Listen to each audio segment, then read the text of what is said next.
गुरुदेव तुम्हारी जय जय हो। गुरुदेव तुम्हारी जय जय हो। गुरुदेव तुम्हारी जय जय हो।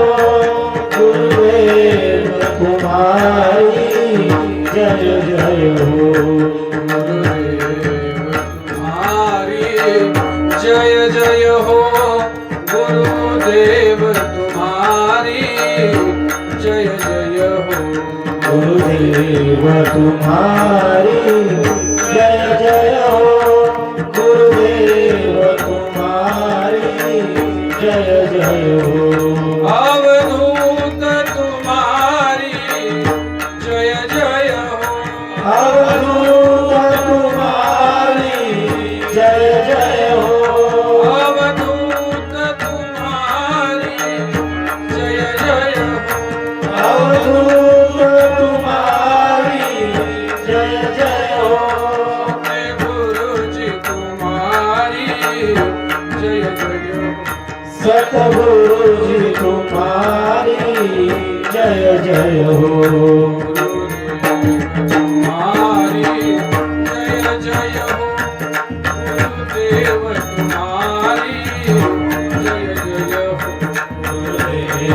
तुम्हारी जय जय हो। गुरुदेव तुम्हारी जय जय हो। गिरनारी तुम्हारी जय जय हो। गिरनारी तुम्हारी जय जय हो। गिरनारी तुम्हारी जय जय हो। गिरनारी तुम्हारी जय जय हो। सतगुरुजी तुम्हारी जय जय हो। सतगुरुजी तुम्हारी जय जय हो। गुरुदेव तुम्हारी जय जय हो। गुरुदेव तुम्हारी जय जय हो। गुरुदेव तुम्हारी जय जय हो। गुरुदेव तुम्हारी जय जय हो। जय जय गुरु महाराज गुरु जय जय परब्रह्म सद्गुरु। जय जय गुरु महाराज गुरु जय जय परब्रह्म सद्गुरु। जय जय परब्रह्म सद्गुरु। जय जय परब्रह्म सद्गुरु। जय जय परब्रह्म सद्गुरु। जय जय परब्रह्म सद्गुरु। जय जय गुरु महाराज गुरु जय जय परब्रह्म सद्गुरु। जय जय गुरु महाराज गुरु जय जय परब्रह्म सद्गुरु। महाराज की जय। शिवपुराणाच्या चौथ्या दिवसाच्या चिंतन सत्रात सर्वांचं पुन्हा अभिवादन.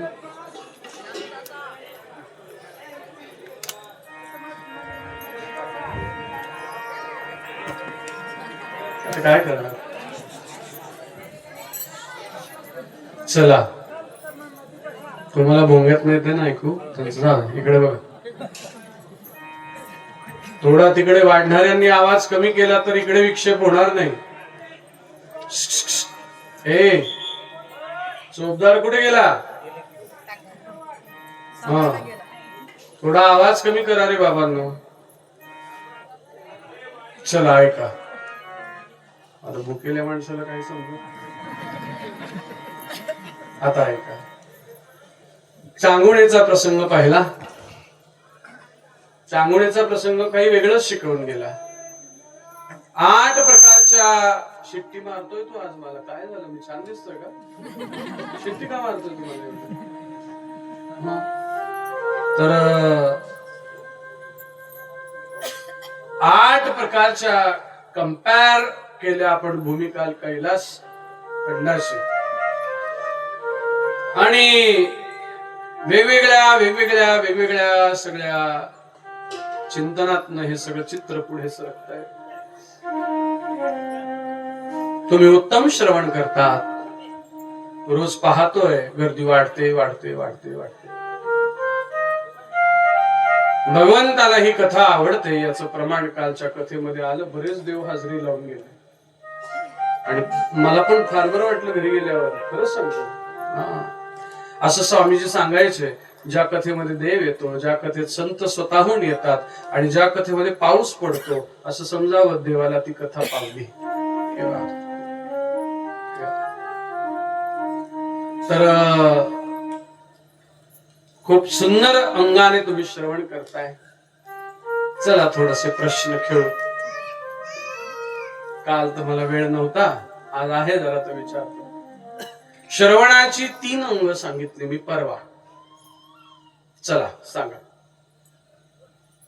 श्रवणाची 3 अंग, की या 3 अंगातलं जर श्रवण केलं किंवा श्रवण कसं केलं पाहिजे त्याची 3 अंग मी परवा सांगून गेलो. सांगा आता. असं नाही की घरी IMP मिळेल. सांगा ना, कोणी सांगेन का? एक महिलांनी सांगा, एक पुरुषांनी सांगा. टिपणं लिहिले तुम्ही, बऱ्याच जणांनी टिपणं पाहून सांगा. लिहिलंच नाही. अरे अच्छा, तेच विसरले. कोण सांगतो? कमीच सांगू? हा सांगा ना. श्रद्धा, जिज्ञासा, निर्मत्स्यता आणि शेवटचं जे मी त्यामध्ये धरलं आणि सांगितलं होतं ते म्हणायचं की दीन भावतेने कथा ऐकली गेली पाहिजे. श्रद्धा असली पाहिजे कथा ऐकताना. जिज्ञासा तुमच्यात आहे म्हणून तर रोज येतात, काय सांगणार नाही का. आणि निर्मत्स्यता, या 3 भावाने कथा ऐकली पाहिजे. तर त्यांनी बक्षीस जिंकलं नाही का? घरचेच आपले, आपण घरी गेल्यावर देऊ. इथे काढून ठेवलं. तो बरं आहे, अशी टिपणं कधीतरी लिहिलेली फायद्यात येतात आणि घरी जाऊन वाचायची ती. नाही तर मग पुढे हारीन मागं पाठ, सगळं सपाट. म्हणून तर आजपर्यंत आयुष्य गेलं तरी हरिपाठ कळला नाहीच. खरंच नाही कळलाय. काय काही काहींचा रोजच्या नित्य नियमातलाय, पण अर्थ जर विचारला तर काही समजत नाही. मी असंच पोरांना एक प्रश्न विचारला, रोज आम्हाला ऐकतात. सांगा म्हटलं, अखंड जया तुझी प्रीती मज घडो दयांची संगती. बरोबर. मग म्हटलं याचा अर्थ काय रे? म्हणजे ज्यांची प्रीती तुम्हाला, म्हणजे ज्यांची तुम्ही, जे तुमची प्रीती पकड आहे अशांची आम्हाला संगती घडो. बरोबर. मग मला पुढे यांना मी पकडलं. मग सांगा, मग मी कमळापती. कमळापती तर देव आहे. तू कसा काय कमळापती झाला? अखंड जया तुझी प्रीती. तुझी प्रीती फक्त 2च जणांना असू शकते, एक तर साधू संतांना, नाही का, आणि एक तर भक्तांना. आणि मग प्रमाण असं देऊन सोडवलं, देवते संत, देवते संत, निमित्त त्या प्रतिमा. देवाची भक्ती केल्यानंतर भक्त सुद्धा देव असतो. मग मी कमळापती. ही गंमत असते घरी. असं छान छान मिळतं. मग चिंतन झालं पाहिजे, अभ्यास झाला पाहिजे. कामाच्या ठिकाणी काम, अभ्यासाच्या ठिकाणी अभ्यास, सगळं काही नीट झालं तर हा चतुर्थ पुरुषार्थ साधायला वेळ लागत नाही. धर्म, अर्थ, काम आणि मोक्ष 5 मिनिटात साधलं जातं. घोट कशाला? देवाची आहे द्वारी. त्यांनी तरी क्षण सांगितलं, मी 5 मिनिटं खूप बोललो. तेने मुक्ती चारी साधी. भगवंताच्या या असीम कृपेने शिव महापुराण वेगवेगळ्या चिंतनाने पुढे पूर्णत्वाच्या दिशेने जातंय असं नाही, अजून अर्धही नाही. आता ऐका, काल प्रश्न केला, शिव विकारी का विकारी? तुम्ही म्हणतात वैरागी, ते महावैरागी आहे.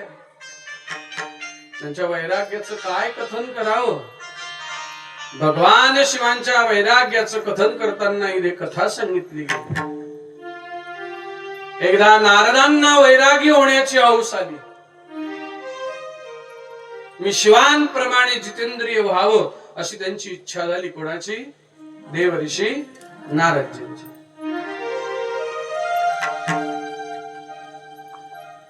नारदजी हिमालयात एका विशेष गुंफेत पोहोचले. त्या गुंफेत पोहोचल्यानंतर नारदांनी तपस्या सुरू केली. पण आता तुम्हाला एक गंमत सांगतो ऐका.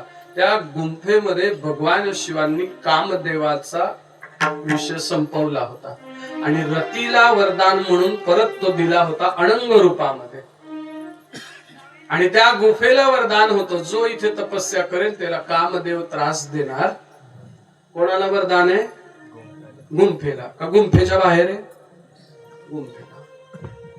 झालं सुरू. ओम नमः शिवाय, ओम नमः शिवाय, नारायण नारायण नारायण नारायण नारायण नारायण नारायण. तपस्या झाली जोरात. आणि एक दिवस नारदांच्या लक्षात आलं आपल्याला काम काही त्रास देत नाहीये. झालं की काय जितेंद्रिय. नारद उठाले आणि पप्पांकडे गेले, ब्रह्मदेवाकडे. म्हणे मी जितेंद्रिय झालो. ब्रह्मदेव म्हणाले कुठे गेला? म्हणे अशा अशा गुंफेत. इथेच बापांनी कान पिळले. म्हणे एक लक्षात ठेव, ही गोष्ट कोणाला सांगायची? तू झालाय ना जितेंद्रिय, माझा तू चुपचाप बसायचा. शिव जितेंद्रिय ह्या विषयावर बोलतोय. मग म्हणाले गुपचूप. पण आता कशी गंमत असते माहितीये का? जी गोष्ट कोणाला सांगायची नाही तीच गोष्ट मनुष्य सगळीकडे सांगत असतो. मी जर सांगितलं बरं का आजी कोणाला सांगायचं नाही, आजीने 100 माणसाला नक्की सांगितलं समजून घ्यायचं. कारण की तिला हे कळत असतं हे सगळं कोणाला सांगायचं नाहीये, पण तिला तिचं श्रेष्ठत्व सिद्ध करून द्यायचंय की ही गोष्ट फक्त मलाच सांगितलीये. त्याच्या मागे, ती त्या श्रेष्ठताच्या मागे नियम विसरून ही गंमत झाली. मग बघा बरं का, असं कसं? मी चाललो नारायणाकडे. नारायणाला पण तीच कॅसेट वाजवली. नारायण म्हणाले हे बघ मी ऐकून घेतलं, आता कैलासात जाऊ नको. तो बाबा बसला असेल तपस्येला, मी देईन निरोप. मला रोज व्हॉट्सअप येतं त्यांचं. म्हणाले ठीक आहे. तर झालं सुरू. आता म्हणाले नारायणच्या आरती सांगताय कैलासात जाऊ नका. त्या आरती नारायणाला ईर्ष्या झाली असेल, दुसरा शंकर तयार झाला म्हणून खऱ्या शंकराला वाईट वाटेल. आत्ता जातो त्यालाच पकडतो. गेले नाही तिथे. म्हणे देव बाबा म्हणाले तपस्येत बसले. अरे हे तर जागी आहे, हे तर नाश्ता बनवताय. भोले बाबा म्हणाले आओ आओ देव ऋषी स्वागत आहे. काय नाश्ता करणार? इडली केली आहे म्हणे नाश्त्याला. देव ऋषी म्हणाले अहो तुम्हाला कळालं का? तुमच्यापेक्षा एक सुंदर तपस्वी जन्माला आलाय. म्हणाले नाही रे बाबा. म्हणाले कुठे? हे काय साक्षात तुमच्या समोर उभे आहेत. भगवान भोलेनाथ म्हणे नंदी शिंगी पुंगी सत्काराची तयारी करा. जितेंद्रिय आपल्या घरी आले. किती दिन बाळ बोले बाबाचा. शत्रू आला तरी तिचं सन्मान आहे. बोले आ सन्मान करो. बसले नारदजी. पाद्यपूजा झाली. देव ऋषी आहे, पाद्यपूजा केलीच पाहिजे. नारदजींना काय झाले होते नारदजी? जितेंद्रिय, कामदेवावर विजय. आणि मग तिथून सन्मानाची ट्रॉफी घेऊन निघाले आणि पुढे जाता जाता जाता जाता जाता त्यांना एक दिव्य अशी नगरी लागली. श्रीनिधी नावाच्या राजाचा इथे उल्लेख येतो. आणि म्हणाले राजाने स्वागत केलं. आणि मग आता कसं असतं माहितीये का, आपलं संकट आपण आपल्या सद्गुरूंना सांगावं असं एक शास्त्र विधान आहे. उत्तम सद्गुरू जर असतील तर ते तुमच्या शंकेचं नक्की निस्तरण करतील. मला आज बरेच जण येऊन भेटले. महाराज बघ हे बघा पत्रिका होती ते होते. बरेच असे 4-5 जण बरेच जण आले. पण मी टाइम दिला होता सकाळी 6, 10 ते 11 असा. त्यानंतर तर तसंच जिज्ञासू पद्धतीने त्या आल्या आणि म्हणाले देवा माझी मुलगी आहे, तिचं लग्न जमत नाही, जरा बघता का? बोलवा म्हणे मुलीला आणि पत्रिका आणा. आणली पत्रिका. पत्रिका बघेपर्यंत पायाच्या चाळाचा आवाज आला आणि ती पत्रिका बघून असं तिरके नजरेने वर पाहिलं. पत्रिका खाली ठेवली. म्हणाले ही माझी मुलगी आहे, हिचं लग्न जमत नाहीये देवा. म्हणाले काय करायचं? तिच्याकडे पाहून नारदांनी भविष्यवाणी केली, हिचा नवरा शिवांप्रमाणे जितेंद्रिय असेल.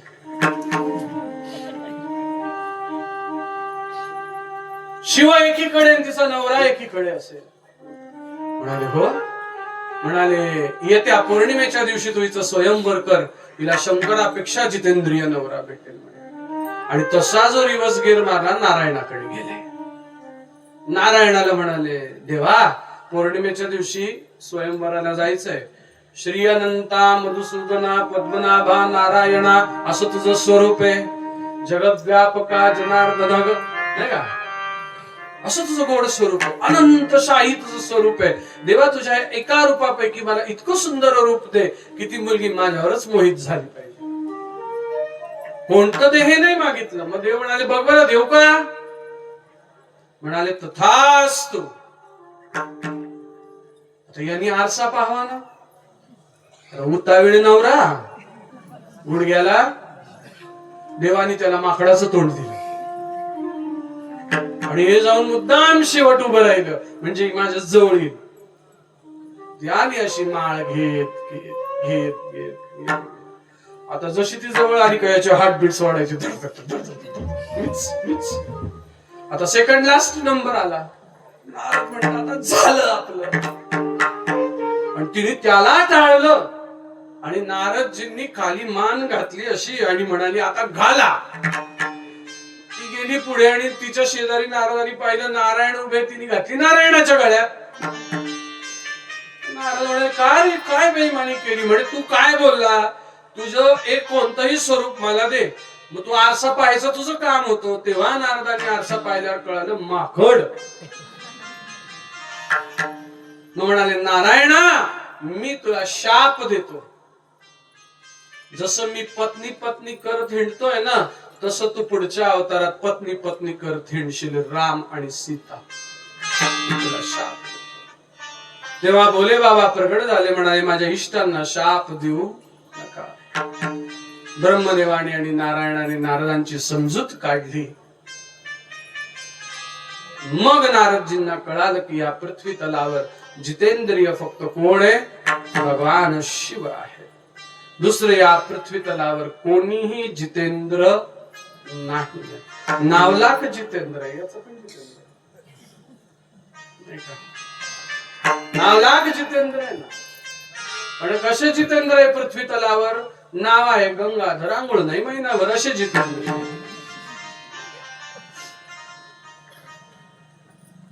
इंद्रियांवर कंट्रोल पाहिजे.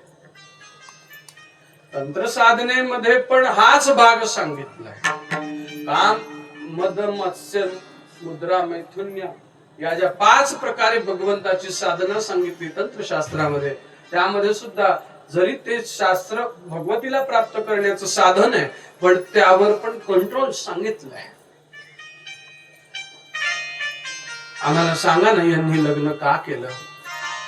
म्हणाले आता ऐका लग्न का केले याचं कारण आहे. ब्रह्मदेव आणि त्यांचा पुत्र मरीची त्याला कश्यप नावाचे पुत्र झाले. त्याने दक्षाच्या ज्या असणाऱ्या मुलींशी विवाह केला. दिती आदिती हा विषय सगळा पुढे येतो. दिती कोणाची माता आहे. दैत्यांची माता कोण आहे. आणि अदिती कोणाची माता आहे. देवांची माता आहे. तिन्ही सांजेच्या वेळेला भगवान भोलेनाथ पृथ्वीचं भ्रमण करायला निघाले आणि इथेच हिला कामवासना जागृत झाली. पतिदेव सांगताय अगं तिन्ही सांजेची वेळ हे करू नये. पण पतीच्या समोर आणि पत्नीचा विषय 0 ऐकलंच गेलं नाही कश्यपांचं. आणि ज्यावेळेस संबंध प्रस्थापित झाले त्यातनं जी असुरी संतान जन्माला आली दैत्य आहे. म्हणून शास्त्राचे काही संसाराला लागल्यानंतर काही नियम आहे ते पाळा. शुद्ध बीजा पोटी फळे रसाळ गोमटी. आणि पुढे मग ह्या सगळ्या गोष्टी पुढे चालत चालत चालत चालत गेल्या. हिरण्याक्ष हिरण्यकश्यपू झाले. त्यांचं आख्यान इथे संक्षिप्तरित्या सांगितलं आहे. सगळे दैत्य मारले जाऊ लागले. पुन्हा हिला गर्भधारणा झाली. पुन्हा इंद्राने तिच्या गर्भात प्रवेश केला आणि त्या गर्भाचे 49 तुकडे केले आणि ते पुढे मरुतगड म्हणून प्रसिद्ध झाले. नंतर पुन्हा उग्र तपस्या केली. 10,000 वर्ष ब्रह्मदेवाच्या आशीर्वादाने कश्यपापासून तिला जो मुलगा प्राप्त झाला त्याचं नाव वज्रांग. काय नाव आहे? वज्रांग. आणि ह्या वज्रांगाच्या मुलाचं नाव आहे तारकासुर. ब्रह्मदेवाची तपस्या केली आणि वरदान प्राप्त केलं की या त्रिभुवनावर माझी सत्ता असावी, तथास्तु. आणि दुसरं वरदान मागितलं, मला अमर करा. कोणाकोणाला अमर व्हायचंय? हात वर करा. व्हायचंय का? माझ्याकडे आहे औषध. हो, खरंच आहे ना. पण हे जग इतकं भयानक आहे. अमर व्हायचं औषध असलं तरी पिऊ नका. पहिल्या दिवशी कोणता मंत्र दिला होता आठवला ना? पदार्थाला गाठ बांधायला लावली होती बघा. कोई नाही किस कांदरी कामा हिसका. अमर तर नाही होता येत, इच्छा मरण माग. तो त्याने शांत डोळे बंद केले. 10 मिनिटांनी विचार करून सांगितला, शिववीर्यापासून जो मुलगा तयार होईल तो माझं वध करेल. मागच्या वर्षी ऐकलं होतं हे आख्यान? होतं का झालेलं? आता म्हणजे मी विचारतो व्यंग नाही, डीपनी मग मला बोलायला असतं डोक्यात. मग आम्ही पण उडी मारत मला पुढे ते पूर्ण करायचंय म्हणून. शिववीर्यापासून जो मुलगा होईल तो मला मारेल. आणि एक लक्षात घ्या, ब्रह्मदेव जेव्हा म्हणतात तथास्तु, तेव्हा त्याच्या मृत्यूचं प्रयोजन झालेलं असतं. इथे ब्रह्मदेवाने डोळे बंद केले. नारायणाला विचारलं, नारायणा काय करायचं? शिव तर लग्न करणार नाही, मुलगा कसा होणार? नारायण म्हणाले, तू याला तथास्तु तर म्हण, पुढचं पुढं मी पाहिन. मी मोहिनी पण होते, तू टेन्शन घेऊ नको. तथास्तु. अख्खी देवाची सेना या ब्रह्मदेवाचे 4 तोंड पकडायला गेली. कसं काय तथास्तु? नारायण सांगे तथास्तु, अख्खे तिथं पळाले. तथास्तु, हाव इट इज तथास्तु.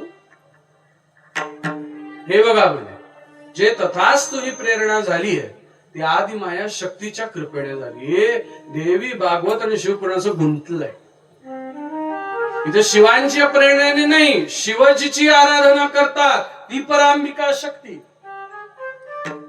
शिव 10,000 वर्ष ज्यावेळेस तपस्येत जातात आणि त्या परांबिकेची साधना करतात, तिने सांगितलं, बोल तू तथास्तु, मी पुढे बघून घे. शिवाला विनवा तर खरी, मग पुढचं पुढे पाहू ना. तारकासुराने अत्याचार सुरू केला. स्वर्ग पाताळ पृथ्वी जिंकलं आणि आता तारकासुर काय करतोय माहितीये का? सर्व कन्यांवर अत्याचार करतोय. छोट्या छोट्या मुली सुद्धा उचलून नेतोय.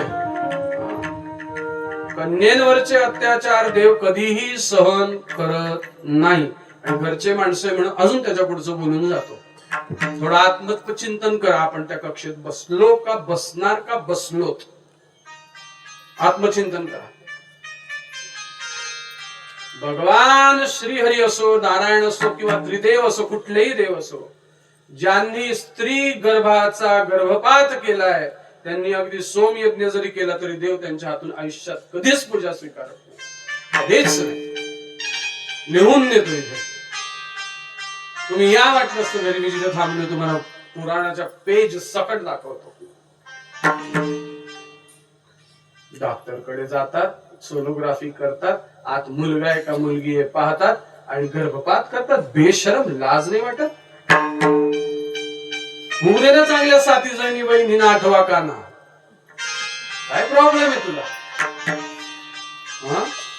पूर्वीच्या बाया 7-7, 8-8 मुली होऊ देत होत्या. त्यानंतर पाठीवर एक मुलगा होत होता. कुठल्या मशीन मध्ये तपासायला जात होत्या. त्यांनी नाही का पुरं पाळले?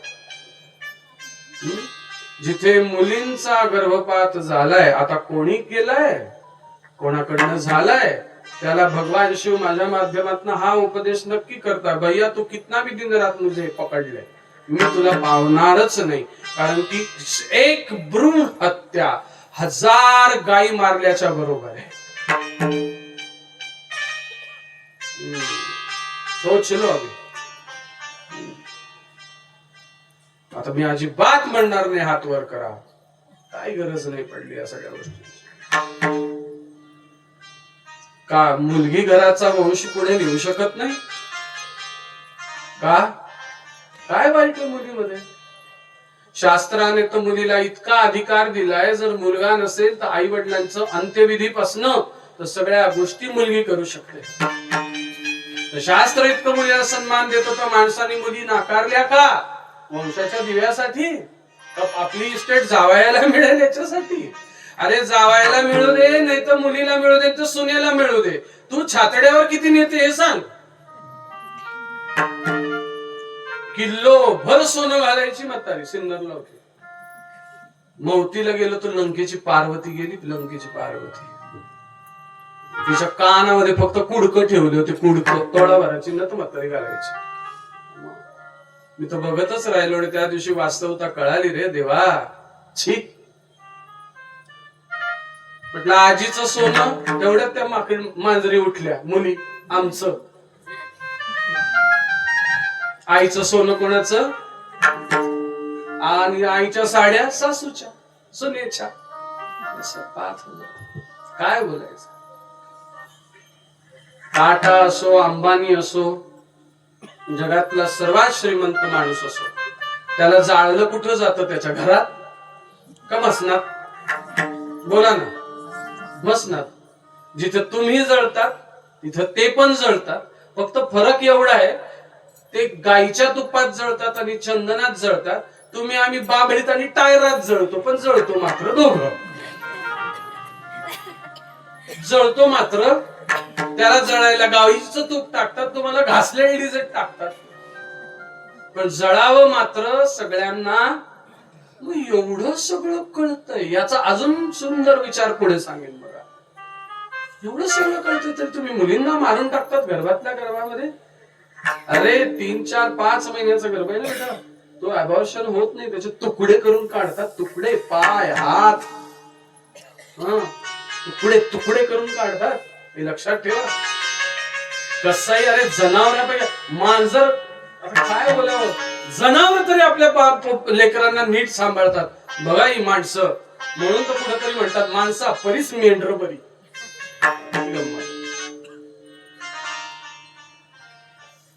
काय मुलं मुलीन काय. आणि एक अजून एक प्रकार आमच्यात अजून कोणी म्हटलं ना बुवा व्हायचं का तुला, त्यात त्या आईच्या अंगात अजून होतो. नको नको काय बुवा नको. का बरं? बुवा जर काय वावड होतं, अंगाला फिट येते. त्यांना वाटतं महाराज म्हणजे उल्लूच माणसं असतात की नाही. 9वी नापास आणि 10वी नापास का त्याला टाकला आळंदीला का झाला 1000 रुपये रोज तयार. हे बात नाही आहे. सगळे उच्च शिक्षित आहे. मी स्वतः सॉफ्टवेअर इंजिनियर आहे, वकिली झाली माझी, डॉक्टरेट डबल आहे. येडा आहे काय कोणी असे? स्वतः मुख्याध्यापक म्हणून शाळेत काम करत होतो, पण आवडलं नाही म्हणून सोडलं. माझे मित्र हरिभक्त पारायण तुमच्या भागात ते बरेच पितात, Rathi Maharaj. MCW, MCW intermediate CA. बोला ना पुढे. अम्मा काय बोलायचं अजून? काय अंघोळ चहा पे काय सगळे. पण बुवा म्हणायचं व्हायचं म्हटलं का तिच्या अंगाला काटाच येतो. तिला वाटतं माझ्या म्हातारपणाची सोय कशी व्हायची. नकारे मारू मुलं. मुलांना स्वच्छंदाने जगू द्या. उत्तम मार्गाला जात असतील तर त्यांना उडू द्या, भरारी घेऊ द्या. भरारी घेतील, उडतील उडतील आणि एक दिवस तुमच्या जवळच येतील. पण योग्य मार्गाला जात असतील ना, त्यांना अडवायचं नाही, जाऊ द्या. एक संन्यासी जर कुळात होतो तर तो वडिलांकडच्या 44 आणि आईकडच्या 22 पिढींचा उद्धार करतो.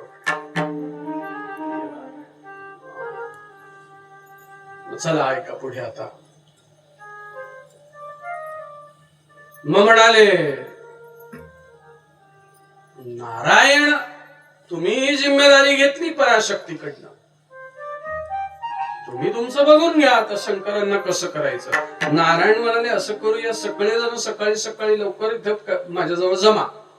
सगळे देव जमले. रात्री 3 वाजताच सगळ्यांनी घातल्या हाफचड्ड्या, बनियान, पायात स्निकरचे शूज, चालले ना मॉर्निंग वॉकला खटडक खटडक. नंदी म्हणाले देवा जरा हादरल्यासारखं नाही वाटत का? हर्सुलला कधी कधी असं धसका बसतो तसं. परवा तो एवढा जोरात बसला म्हटलं पडलो पडलो पडलो पडलो. केवढा होता परवा जोरात आला. मग ते म्हणे आमच्या हर्सुलला असं हलतं. मग मी त्याला उत्तर असं दिलं तुमचं हर्सुल भाग्यवान आहे, जमिनीत धन लपलं असेल. भाग्यवान आहे तुमचं हर्सुल, श्रीमंतांची नाही. धन हलत असेल तर ते गडगड गडगड करत असेल. पण आजपर्यंत जेवढे गडगड गडगड करतात त्यांना कधीच धन सापडलेलं मी नाही पाहिलं. ते बरबाद होऊन गेले त्या धनापायी, पण धन काय हातात आलं. मग गमत पहा. बोले जाताना नंदी सांगतात अहो देवा हालताय हे सगळे पळत पळत येत आहे. म्हणजे देव बघायला लागल्यांचे हसायला लागले. कोणाला हसले माहिती का देव? 4 तोंडाचा हाफचड्डी घातलेला माणूस. कसं दिसत असेल तुम्ही इमॅजिन करा.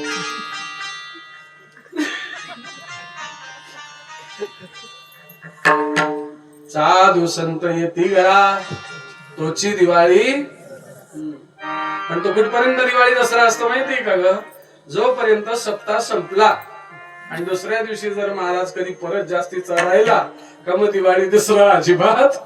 त्याचं प्रवचन झालं तो दुसऱ्याच दिवशी सटकला का तो दिवाळी. आणि आमचे महाराज लोक इतके पानसट झाले 2-3 दिवस त्याच गावात राहायला लागले. का तर म्हणजे संजीवनी बोलवलं होतं ना नाश्त्याला, मग आज राहून जातो. दुसऱ्या दिवशी म्हणाले अरे मग हे राहिले त्यांच्या घरी जायचं होतं, राहून जातो.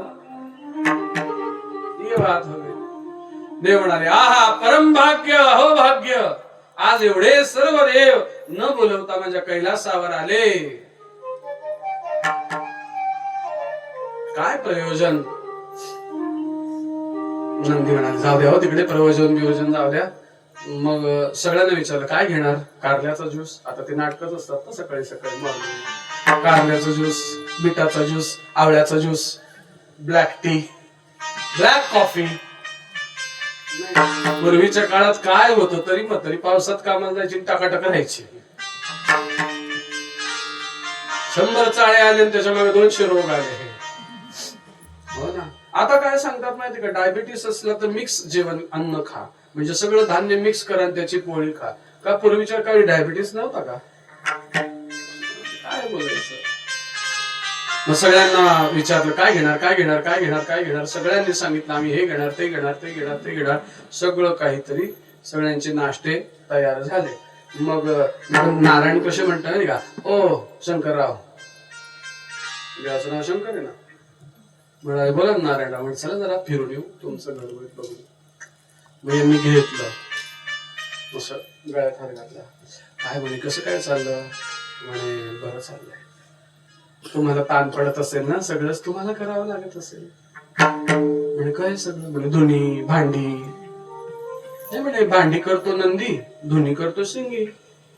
आणि आम्ही काय म्हणे तपस्येला बसलो का जीवतच नाही, म्हणून भांड्या धुण्याचं काय आमच्याकडे. देवा पहा ना म्हणे किती जाळं झालंय सगळं घरामध्ये. असती तुम्हाला एखादी तर तिने झटकलं असत. इथून हात घातला देवाला भापायला. देव म्हणाले तुला माहिती का असती एखादी असती एखादी, तुला आहे तुझी काय फायदा आहे? पळून गेली होती म्हणे, गायब होऊन गेली, मंथन करून आणली माझी बहीण. नाही देवा म्हणे प्रत्येकच स्त्री ही वाईट असते असं नसतं म्हणाले. तर म्हणे बघा ना विचार करायचा का आपण? म्हणजे कसला? म्हणे लग्नाचा. म्हणे पागल बिगल झाला का काय? लग्न आणि मी?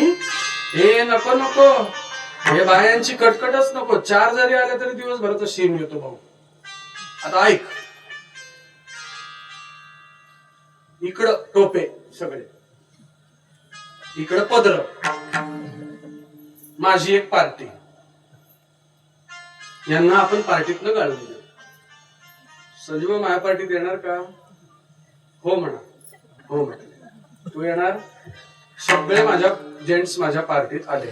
आता आपण कमीत कमी 200-300 माणसं आहोत, बरोबर? आता एकाच घरात राहतोय. किती? एकाच घरात. मी संजीवला म्हटलं, संजीव एक काम करत जा ना, एवढ्या सगळ्या 200 माणसांचा व्यवहार तुम्ही बघत जा. जरा सोनाराचं दुकान आहे, व्यवहार तुमचा चौक आहे, थोडा हिशोब तुम्ही सांभाळा. सांभाळणार की नाही? हो. काही टेन्शन आहे का? नाही. मग हरिभाऊ आले. मग हरिभाऊला मी म्हटलं, तुम्हाला फिरायची जास्त गडबड आहे. ते तर काल मला म्हणे मला किडनॅप केलं. मी गेलो. मी त्यांना प्रश्न केला, तुम्हाला किडनॅप करण्यासारखं तुमच्याकडे काय आहे?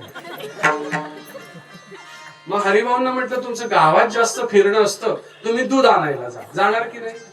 ते म्हणाले, महाराज जातो, दूध आणतो. काय हरकत नाही. मग आमचे लांगे डॉक्टर आले. त्यांना म्हटलं, तुम्ही या एवढ्या 200-300 लोकांना सुई काटा देखले ते जाव. ते म्हणाले, मग मामा बघतो काय प्रॉब्लेम नाही. संध्याकाळचा स्वयंपाक फक्त तू उरकून घेशील, सकाळचा स्वयंपाक तू उरकून घे, भांडे धुण्याला तू, मोहन, मोहित सगळे. आनंदाने संसार चाललाय की नाही आपला? हाय का कोणाची कटकट? भांडणं आहेत का? पण फिरता फिरता यांच्यातली एक त्याच्यात घुसली नारी. मी नाव का घेतोय माहितीये का? आपला चालू द्या, राग कोणाला येत नाही, तर कोणाला राग येतोय. आणि हरिभाऊंना कशी बोलली माहितीये का? काय हरिभाऊ, तो तरुण पप्प्या स्वयंपाक करतो, ते तरुण पोरं घरात राहतात आणि तुम्हाला म्हाताऱ्याला दूध आणायला पाठवतात. अरे आमच्या सुखी संसारात एकीने विस्फोट घातला. ही स्त्रीची जात आहे, हे लक्षात घ्या. ती कधीही सुखाने कुठेही कोणाला नांदू देत नाही. जरी तिची भावना आहे, मी सगळ्यांना सुखाने नांदू दे. होतं ना आमचं 250 माणसांचं कुटुंब, तुला काय माशी शिकायची गरज होती? हरिभाऊ म्हणे, मला दूध नाही आणायचं. हो, असं कसं हरिभाऊ? संजीव सगळा हिशोब दुधाचा त्यांच्याकडे देत. हा दुधाचा हिशोब घ्या पप्याकडे, मी चाललो स्वयंपाकाकडे. मध्ये गेले स्वयंपाकाकडे, तेवढ्यात परत म्हातारी भेटली. पहा ना हरिभाऊ, एवढ्या 200 लोकांचा स्वयंपाक तुम्हाला करायला लावला. आमच्यातले माणसं बिथरून टाकले. डॉक्टर साहेब, बीपी तपासू तुमचा हात का दुखत नाही का? सगळे माणसं ह्या बाईने बिथरवले. भोलेनाथ म्हणाले, माझ्या घरी नको, मी एकटा सुखी. मग तिथे भोलेनाथांनी एक सूत्र सांगितलंय, लक्षात ठेवा. ते सूत्र जर तुम्ही तुमच्या जीवनात कधी पाळलं, संसारात असून सुद्धा, तर तुम्ही तरुण जाल. भोलेनाथ म्हणाले, एक निरंजन. एकटा जो असतो ना, तो निरंजन स्वरूप असतो. त्याला जो माणूस एकटा राहतो ना, तो निरंजन देवासारखा. एक निरंजन दो सुखी. समझ रहे हो मेरी बात? एक निरंजन दो सुखी. 2 जण असले तर एकमेकांचं सुख दुःख वाटून देतात. बट 3 में खटपट 4 दुखी. ये ध्यान में रखना. 3 आले का तिथे कटकट आणि 4 आले का दुःख. आणि मी जे आता हे सगळं मांडलं ना तुमच्या पुढे, हा अनुभव तुम्हालाही आहे आणि तुम्हालाही माहिती आहे, आम्ही अशाच होत. तुम्ही म्हणाल, बरं आमच्यावर आरोप लावतोय, जर खटलाच टाकतो. मा नको टाकू, शिवपुराणावर टाका.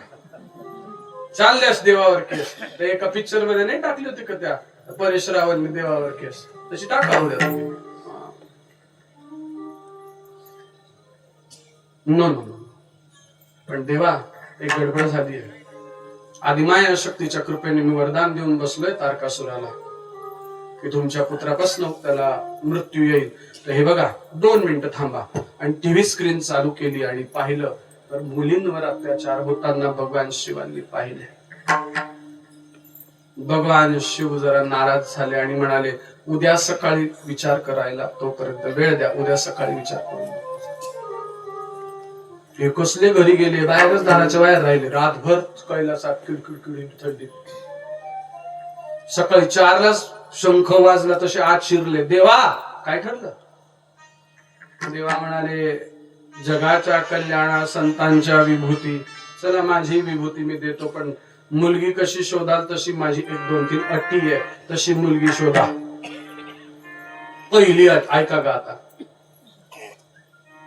तिच्याशी मी लग्न करील, पण संसार सुखात ज्या वेळेस मी रममाण होईल त्याच वेळेस तिने रमवान व्हायचं. तिच्या संसार सुखाच्या इच्छेला शून्य किंमत. शोधा अशी. तिने घरी आल्यानंतर पिक्चरला चला, नाशिकला फिरायला घेऊन चला, इकडे जायचं तिकडे जायचं, हे चाळे मी खपवून घेणार नाही. आणि सगळ्यात शेवटची तिसरी अट टाकली, म्हणाले काय, जर तिने माझ्या परमार्थामध्ये मला अडचण आणली तर मी माझा तिसरा नेत्र उघडून तिला तिथेच भस्म करून टाकेल. आता हा बाबा म्हणे ठरलं नाही, तिथंच जाळपोळ सुरू झाली. याला कोण याची पोरगी देईल? काही खोट एखादा क्लास तर मोकळा थोडा. भगवती काय करू? भगवती म्हणे निसट तिथून, मी करते पुढचं प्रयोजन. भगवती गेली दक्ष आणि विरहिणींच्या ठिकाणी आणि सांगितलं तपस्या करा, मी तुमच्या घरी पुत्री म्हणून अवतार घेईन आणि शिवांशी माझं लग्न करून द्या. आणि यांनी 12 वर्ष तपस्या केली हिमालयात. जगदंबा आज दक्षाच्या घरी अवतीर्ण झाली उमा ह्या नावाने. उमा कलेने मोठी होऊ लागली. पहिलेच ठरलं होतं शिवांना द्यायची, म्हणून शिवांच्या ठिकाणी जाऊन लग्नाचा प्रस्ताव केला. आणि असं सुरू झालं, ऐका आता, लग्न कुठे करायचं? लॉन्स, रिसॉर्ट का मैदानात? बरं लग्नाला किती माणसं येतील तुमचे? भोलेनाथ काहीच बोलत नाही. भोलेनाथ एकदम शांत बसले. भोलेनाथ म्हणाले माझ्याकडनं एक 10-12 जण येतील. म्हणे कोण? म्हणे माझे आई वडील. तर तिथंच सपकली, याला कोण आई वडील? म्हणे मी काय मी आई वडिलाच आहे का? माझे आई वडील येतील, माझे गुरु येतील, माझे नंदी श्रृंगी पुंगी, असे आम्ही 10-12 जण लग्नाला असू. नवरीच्या बापाने विचार केला, आता कशाला गर्दी करायची, घ्या स्वस्तात निपटून. म्हणे मग आपण असं करू, रिसॉर्टला लग्न करू, आपले आपले छान छान सगळे. लग्नाचं ठिकाण ठरलं त्रियोगी नारायण. बद्रीनाथ आणि केदारनाथाच्या मधला असणारा जो पर्वत आहे त्याचं नाव आहे त्रियोगी नारायण. हे लग्नाचं ठिकाण ठरलं. धर्मवेदी आखण्यात आली आणि अग्नी प्रज्वलित करण्यात आली. आणि आजही त्रियोगी नारायणाच्या पर्वतावर तो अग्नी अखंड जळतोय, जिथे भगवंताने माता पार्वती बरोबर आपले उमा बरोबर फेरे घेतलेले आजही. लग्न झालं, नंदीच्या पाठीवर बसली, बया कैलासी गेली. दारात कोणी माप ओलांडायला नाही, कशाला नाही, काही नाही, कशाच नाही. बाई तिचीच घरात घुसली. नंदिनी हाऊस पूर्ण केली. बर गेली, सगळीकडे पाहिलं, कुठं जाळं लागलेलं, कुठं गुळ लागलेलं. घरात बाई आली तर बघा लक्ष्मी येते. बरं तिने जर ठरवलं घराचं नंदनवन बनवायचं तर ती नंदनवन बनवू शकते, नरक बनवायचं तर नरक सुद्धा होत. आताच्या पोरींना काय रोग येतो काय माहिती, शपथ सांगतो काय रोग आहे काय माहिती. कदाचित आई वडिलांची असणारे जास्त लाड आहे का संस्काराचा अभाव आहे. परवाच्या दिवशी डायव्होर्सची एक केस सोडवताना 8 तास काउन्सिलिंग करावी लागली की बाई नको ग त्याला सोडू, नको न सोडू. असा कोणताही कागद तयार झाला नाहीये की ज्याच्यावर तुम्ही दोघांनी सही केल्यानंतर तुमच्या मुलाच्या अंगातलं रक्त बदललं जाईल. रक्त तर तेच राहील ना दोघांचं. नको नको सोडू. म्हणजे महाराज कंटाळा येतो, ही म्हातारी 6 वाजतात मिले सूर मेरा तुम्हाला करते. मी म्हातारीला घेतला, अगं म्हातारे 8 वाजता करत जाय. दादा म्हणाले तुम्ही 7 ला करा नाही तर 8 ला करा. ही जगदंबा 9 शिवाय उठत नाही. उठत आईच तर 10 वाजता उठते, तर मुलीकडनं काय अपेक्षा करायची. आमची बेबी लाडाची आहे. जगात बसवून डोक्यावर घेऊन फिर, आमची बेबी लाडाची. मग मी सासूची पण काउन्सिलिंग केली. सासू मला काय म्हणाली माहितीये, हिला काहीही बोललं ना तर ही तिच्या आईची धमकी देते, आई वडिलांना सांगते. आणि तुम्हाला पण मी आज एक सल्ला देऊन जातो, बघा पटतो का? लग्नानंतर मुलीच्या आयुष्यात आई वडिलांनी ढवळाढवळ जास्त करायची नाही, डायव्होर्स होण्याचे जास्त चान्सेस आहे. एकदाची पूर्वीच्या काळात कसं होतं का आजी, एकदा जर दिली आणि ती मुलगी अखाजी सण म्हणजे अक्षयतृतीया, भाऊबीज आणि अशी जी मुली माहेरी येतात त्या सणा व्यतिरिक्त जर मुलगी गावात आली तर काय चर्चा व्हायची? कशाला आली? बरोबर आली तर आली, महिनाभर झाला ना इथंच आहे, टाकली का काय? आता असे म्हणतात तोच नालायक होता, आम्हीच घेऊन आलो. बेशरम, तोच नालायक होता, आम्ही घेऊन आलो. कथा ही जीवन पण सुधरून कसं सांगते बघा. दादा हिला सासू सासऱ्यांचं करणं नको, माझा स्वयंपाकही मीच करते, हिचा स्वयंपाकही मीच करते, ही बाई उठते संध्याकाळपर्यंत कपडे बिलाट्यासारखे तसेच पडलेले बाहेर. लक्ष्मी नांदेल अशा घरामध्ये? हा, शक्य आहे सगळ्या गोष्टी. मग तिला बोललो मी, का ग काय झालं? म्हणे मी याला आधीच विचारलं होतं तुझ्या घरात डस्टबिन किती, याने सांगितलं 2 म्हणून मग मी लग्न केलं. पण मला काय माहिती याच्या घरात 4-4 कचरा पेट आहे, आजी सासू पण, आजी सासरा पण आणि सासू सासरे पण. मला माहित असतं तुम्ही याच्याशी लग्नच केलं नसतं. हम दोन हमारे दो, आम्हाला असंच आवडतं. अशा मुली आहेत आजकालच्या.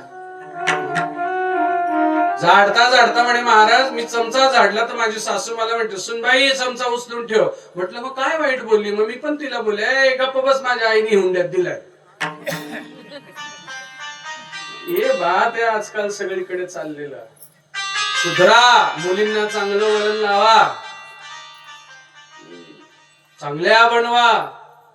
मुलीच्या हातात दोन्ही कुळांचा उद्धार करण्याची ताकद आहे. आईचं भांडण झाल्यावर सासू कोणाचा उद्धार करते ग? तुझ्या आईने हे शिकवलं का? इथून सुरू होऊन जात.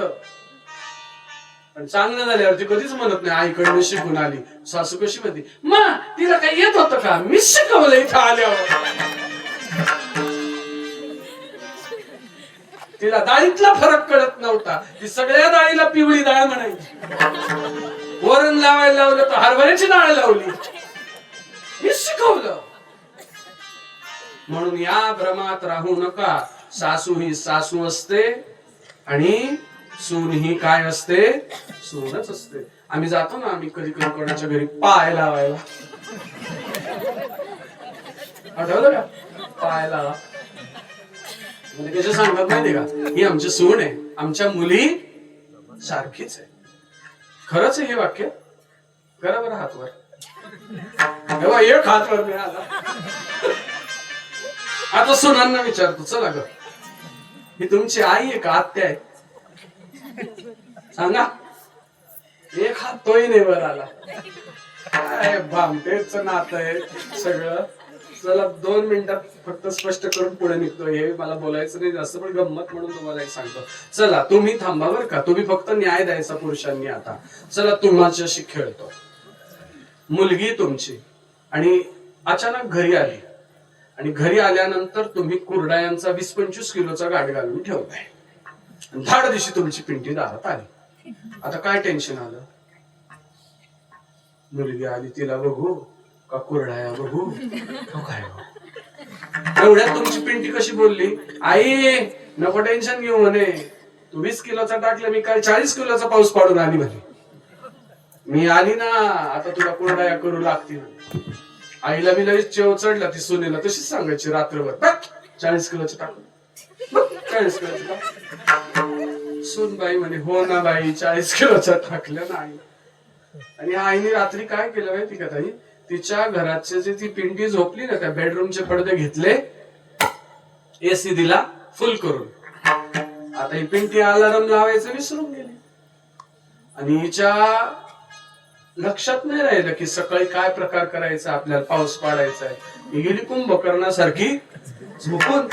हिला आली 10:30ला जाग आणि ही भमकन उठली. अरे कुरड्या करायच्या. किती वाजले? 10 वाजले. वर गेली आणि गच्चीवर पाहते तर कुरडाया झालेल्या. मग आई जवळ गेली. आली बर का, आता तुम्ही उत्तर द्यायचं. आई आई मला का उठवलं नाही ग? बोला, पटकन बोला, मी पुढे नाही जाणार. बोला ना. माहेरी आली, अजून काय? दमली असेल, अजून काय? झोप जा. आता या पिंटीच्या जागी जर तुमची सून झोपली असती तर तुम्ही द्या ना उत्तर. आता हा इकडं हा झक मारायला टाकला घाट, उपकाराला टाकला घाट. म्हणून आई ही सासू आई होऊ शकत नाही आणि सूनही कधीही मुलगी होऊ शकत नाही. शिस्तीत मामा आणि आत्या म्हणा आणि इकडे मामा आणि मामी म्हणा. पण पोरं इतके पानसट झाले, हे आमची मम्मी, हे आमचे पप्पा, हे आमची आई आणि हे आमचे बाबा. म्हटलं लग्न का भाऊ बहिणीच झालं? पॉइंट आहे ना. नात्या गोते कसे चालले हे सुद्धा समजत नाही. भगवान म्हणाले उठा, चला घरी आलो, आवरा. आईसाहेब म्हणाले नंदी सगळ्यांना बोलून पहिले जाळं झाड बरं. दर शनिवारी घरातलं जाळं झटकलं गेलं पाहिजेच. वार पण सांगतो शनिवार. ज्या दिवशी शनिवारी जाळं झटकलं जातं तिथे अखंड लक्ष्मीचं वास्तव्य असतं, असं शनिदेवाचं वरदान आहे. त्या घरावर शनी दृष्टी टाकत नाही. शनिवारच्या दिवशी घरातलं जाळं झटक झालीच पाहिजे. अमावस्येच्या आदल्या दिवशी झालीच पाहिजे. पौर्णिमेच्या आदल्या दिवशी झालीच पाहिजे.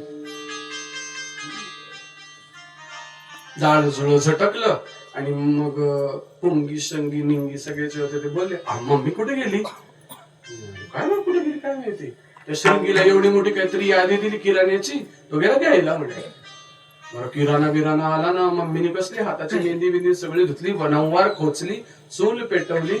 सगळे जण म्हणायला लागले आहा काय सुगंध आला, आहा अरे बाप रे वा वा वा. भोलेनाथ पण असे कसे तरीच कसं पोटात गोळ्या उठल्यासारखं करायला लागले. काय बनतंय? तेव्हा नंदीला विचारलं नंदी किचन मध्ये काय बनतंय? म्हणाले मम्मी खीर बनवते. भोलेनाथ म्हणाले वा वा वा, कारण की त्यांना सर्वात जास्त प्रिय पदार्थ खीर आहे. आपण आज प्रदोषला खीर खाल्ली ना उपास सोडायला. भगवान जेवले, संसारात रममाण झाले. पण अट अशी अशी. एक दिवस पत्र आलं की प्रयाग क्षेत्री एक खूप मोठ्या यज्ञाचं आयोजन केलेलं आहे. त्या यज्ञाच्या आयोजनाच्या ठिकाणी अध्यक्षस्थान भगवान भोलेनाथांना दिलं गेलंय. कृपया आपण ते स्वीकारावं आणि यज्ञाला यावं. म्हणून यज्ञाच्या ठिकाणी नंदीवर बसून भगवान भोलेनाथ गेले आणि उंच व्यासपीठावर जाऊन बसले. अध्यक्ष जसे व्यासपीठ आता इथे आहे. आता तुम्हाला याची महिमा जर सांगायची ठरली तर काय सांगू माहितीये तुम्हाला? कीर्तनकाराच्या गादीला काय म्हणतात आणि याला काय म्हणतात? व्यास गादी. आणि ती कोणती गादी आहे? नारदाची गादी. या दोन्ही गाद्यांच्या वर जेव्हा कीर्तनकार किंवा प्रवचनकार विराजमान असतो, मग देवादिदेव महादेव जरी प्रगट झाले तरी त्यांना त्याला नमस्कार करणं भाग आहे. बरोबर बोलतोय का चुकीचं बोलतोय? बरोबर. पण आता असा कीर्तनाचा नीच स्तर गाठला गेला. रात्री 1:30 वाजता मी एका कीर्तनकाराला गाणं म्हणताना पाहिलं, दम मारो दम मिट जाएगा. मी त्या महाराजांना मेसेज केला, हे कुठं आहे? इतकी कीर्तनकाराच्या गादीची किंमत स्वस्त नका करू रे. मी इथं वाजून पण दाखवलं. भगवान भोलेनाथ जसे अध्यक्षस्थानी आहे, सगळ्यांनी त्यांना नमस्कार करायचा. मग सगळ्यांनी त्यांना नमस्कार केला. पण त्यांचे जे सासरे होते दक्ष प्रजापती, ते थोडे उशिरा आले. त्यांना माहिती ह्या सगळ्या गोष्टी होत्या का नव्हत्या माहित नाही. पण ते म्हणाले जरी तू अध्यक्ष आहे पण माझा जावाई आहे, मला उठून नमस्कार कर. सगळे म्हणाले हे होणार नाही. भगवान असे बसले फक्त असे. हे भांडण सुरू झालं. नाना नाना त्या शिव्या दक्षाने भगवान शिवांना घातल्या. नंदी उठल्याने म्हणाले मी तुला शाप देतो.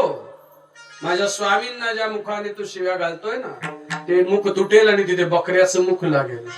मग भोले बाबा उठले आणि म्हणाले चुप, मोठ्यांना बोलायचं नाही, मी शिकवण दिलेली नाहीये.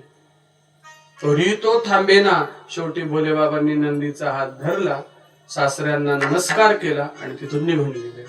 मग म्हणाले बघ कसा घाबरला. म्हणे घाबरलो नाही, यो बाबा डेंजर आहे. माझ्यापेक्षा मला या दोघं तिघांचीच जास्त भीती वाटते कधी कधी. असं तरुण रक्त खवळतं का त्यांचं म्हणणं असतं आताच्या आता यांच्याशी संबंध तोडा. कसं काय तोडा? नाही करता येते, सब बात नाही जमती.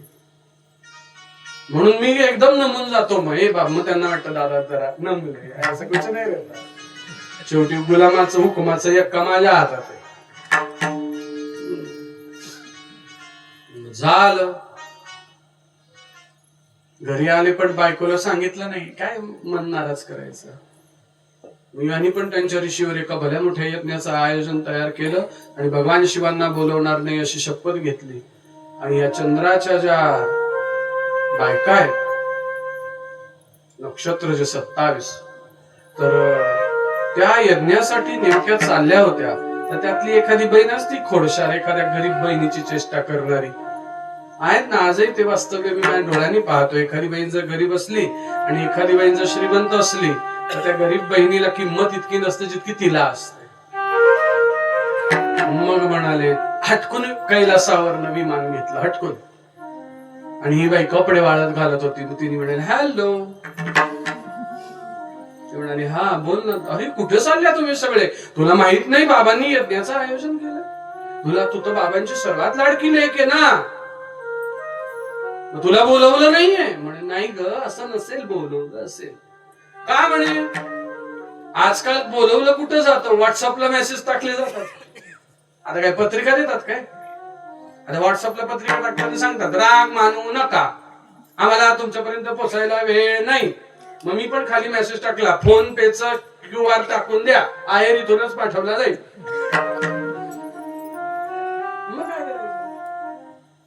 नाही ग म्हणे, व्हॉट्सअपला मेसेज आला असेल पण आम्ही कसं हिमालयात राहतो ना, रेंजचा इश्यू आहे. म्हणे काही पत्र तार, अगं बाई कसली पत्र तार, पोस्टमन यायला घाबरते तिथे, इतकी थंडी आहे. पण येईल नक्की येईल. आणि ते मन चलबिचल स्थिती, मला का बोलावलं नाही, का बोलावलं नाही. बादली धुण्याची एकदाची आपटली, खरात येऊन पाहते तर जरा स्वारी चिडलेली आहे. आता बोलण्यात मजा नाहीये. आज प्रदोष आहे म्हणाले, त्यांच्या पूजेचा दिवस आहे. संध्याकाळी पूजा करू. तोरणी, खीर, डाळ, बट्टी, एक से एक त्यांच्या आवडीचे पदार्थ तयार केले. आणि भोलेनाथांना म्हणाले चला ना जेवायला, तुम्हाला गंमत सांगतो. चला ना म्हणे जेवायला. भोलेनाथ पानावर येऊन बसले जेवायला. भोलेनाथांनी मेनू पाहिला. ते म्हणाले आज काय माझा हॅपी बर्थडे का काय? हे काय सगळं? आओ बसा जेवा, वारा घालते. कारण की तिला माहिती होतं माणसाला वश करण्याचा मार्ग त्याच्या तोंडात जातो. कळलं का तुम्हाला? मंत्र देऊन गेलो तरी समजलं नाही. माणसाला वश करण्याचा मार्ग त्याच्या मुखात न जातो. त्या बिचाऱ्याला काहीच अपेक्षा नसते, राब राबतो. फक्त घरी आल्यावर एवढीच अपेक्षा असते, बायकोनी गोडधोड छान सुंदर भाकरी चटणी का असे ना पण बिन कटकट करता वाढावी, बस तो सर्व लुटून द्यायला तयार असतो. काही न फार सवय असते, बसला का आज तुमच्या आईने असंच केलं तसंच झालं, अरे बाई त्याला 2 घास खाऊ दे ना. म्हणून स्त्रियांच्या मानाने पुरुषांना डायबिटीस जास्त आहे, चिंता करून ये बात आहे. रियालिटी बोलतोय मी. बघा कुठे ना कुठेतरी घरामध्ये हे चालूच आहे. शांततेत त्याला येऊ दे ना ग, बसू दे ना. तुमच्यासाठी तर कमावतो ना. कायम तुझं काय चालू राहतं? मी होती म्हणून टिकली, तू जाय ना, तुला कोणी थांबवली? जाय. बरोबर बोलतो की चुकीचं बोलतो का? होय टोपे, मी होती म्हणून टिकली, नाही तर दुसरी पळाली असती. तू बी जाय, मला बी दुसरीचा आनंद घेऊ जाय तुम्ही.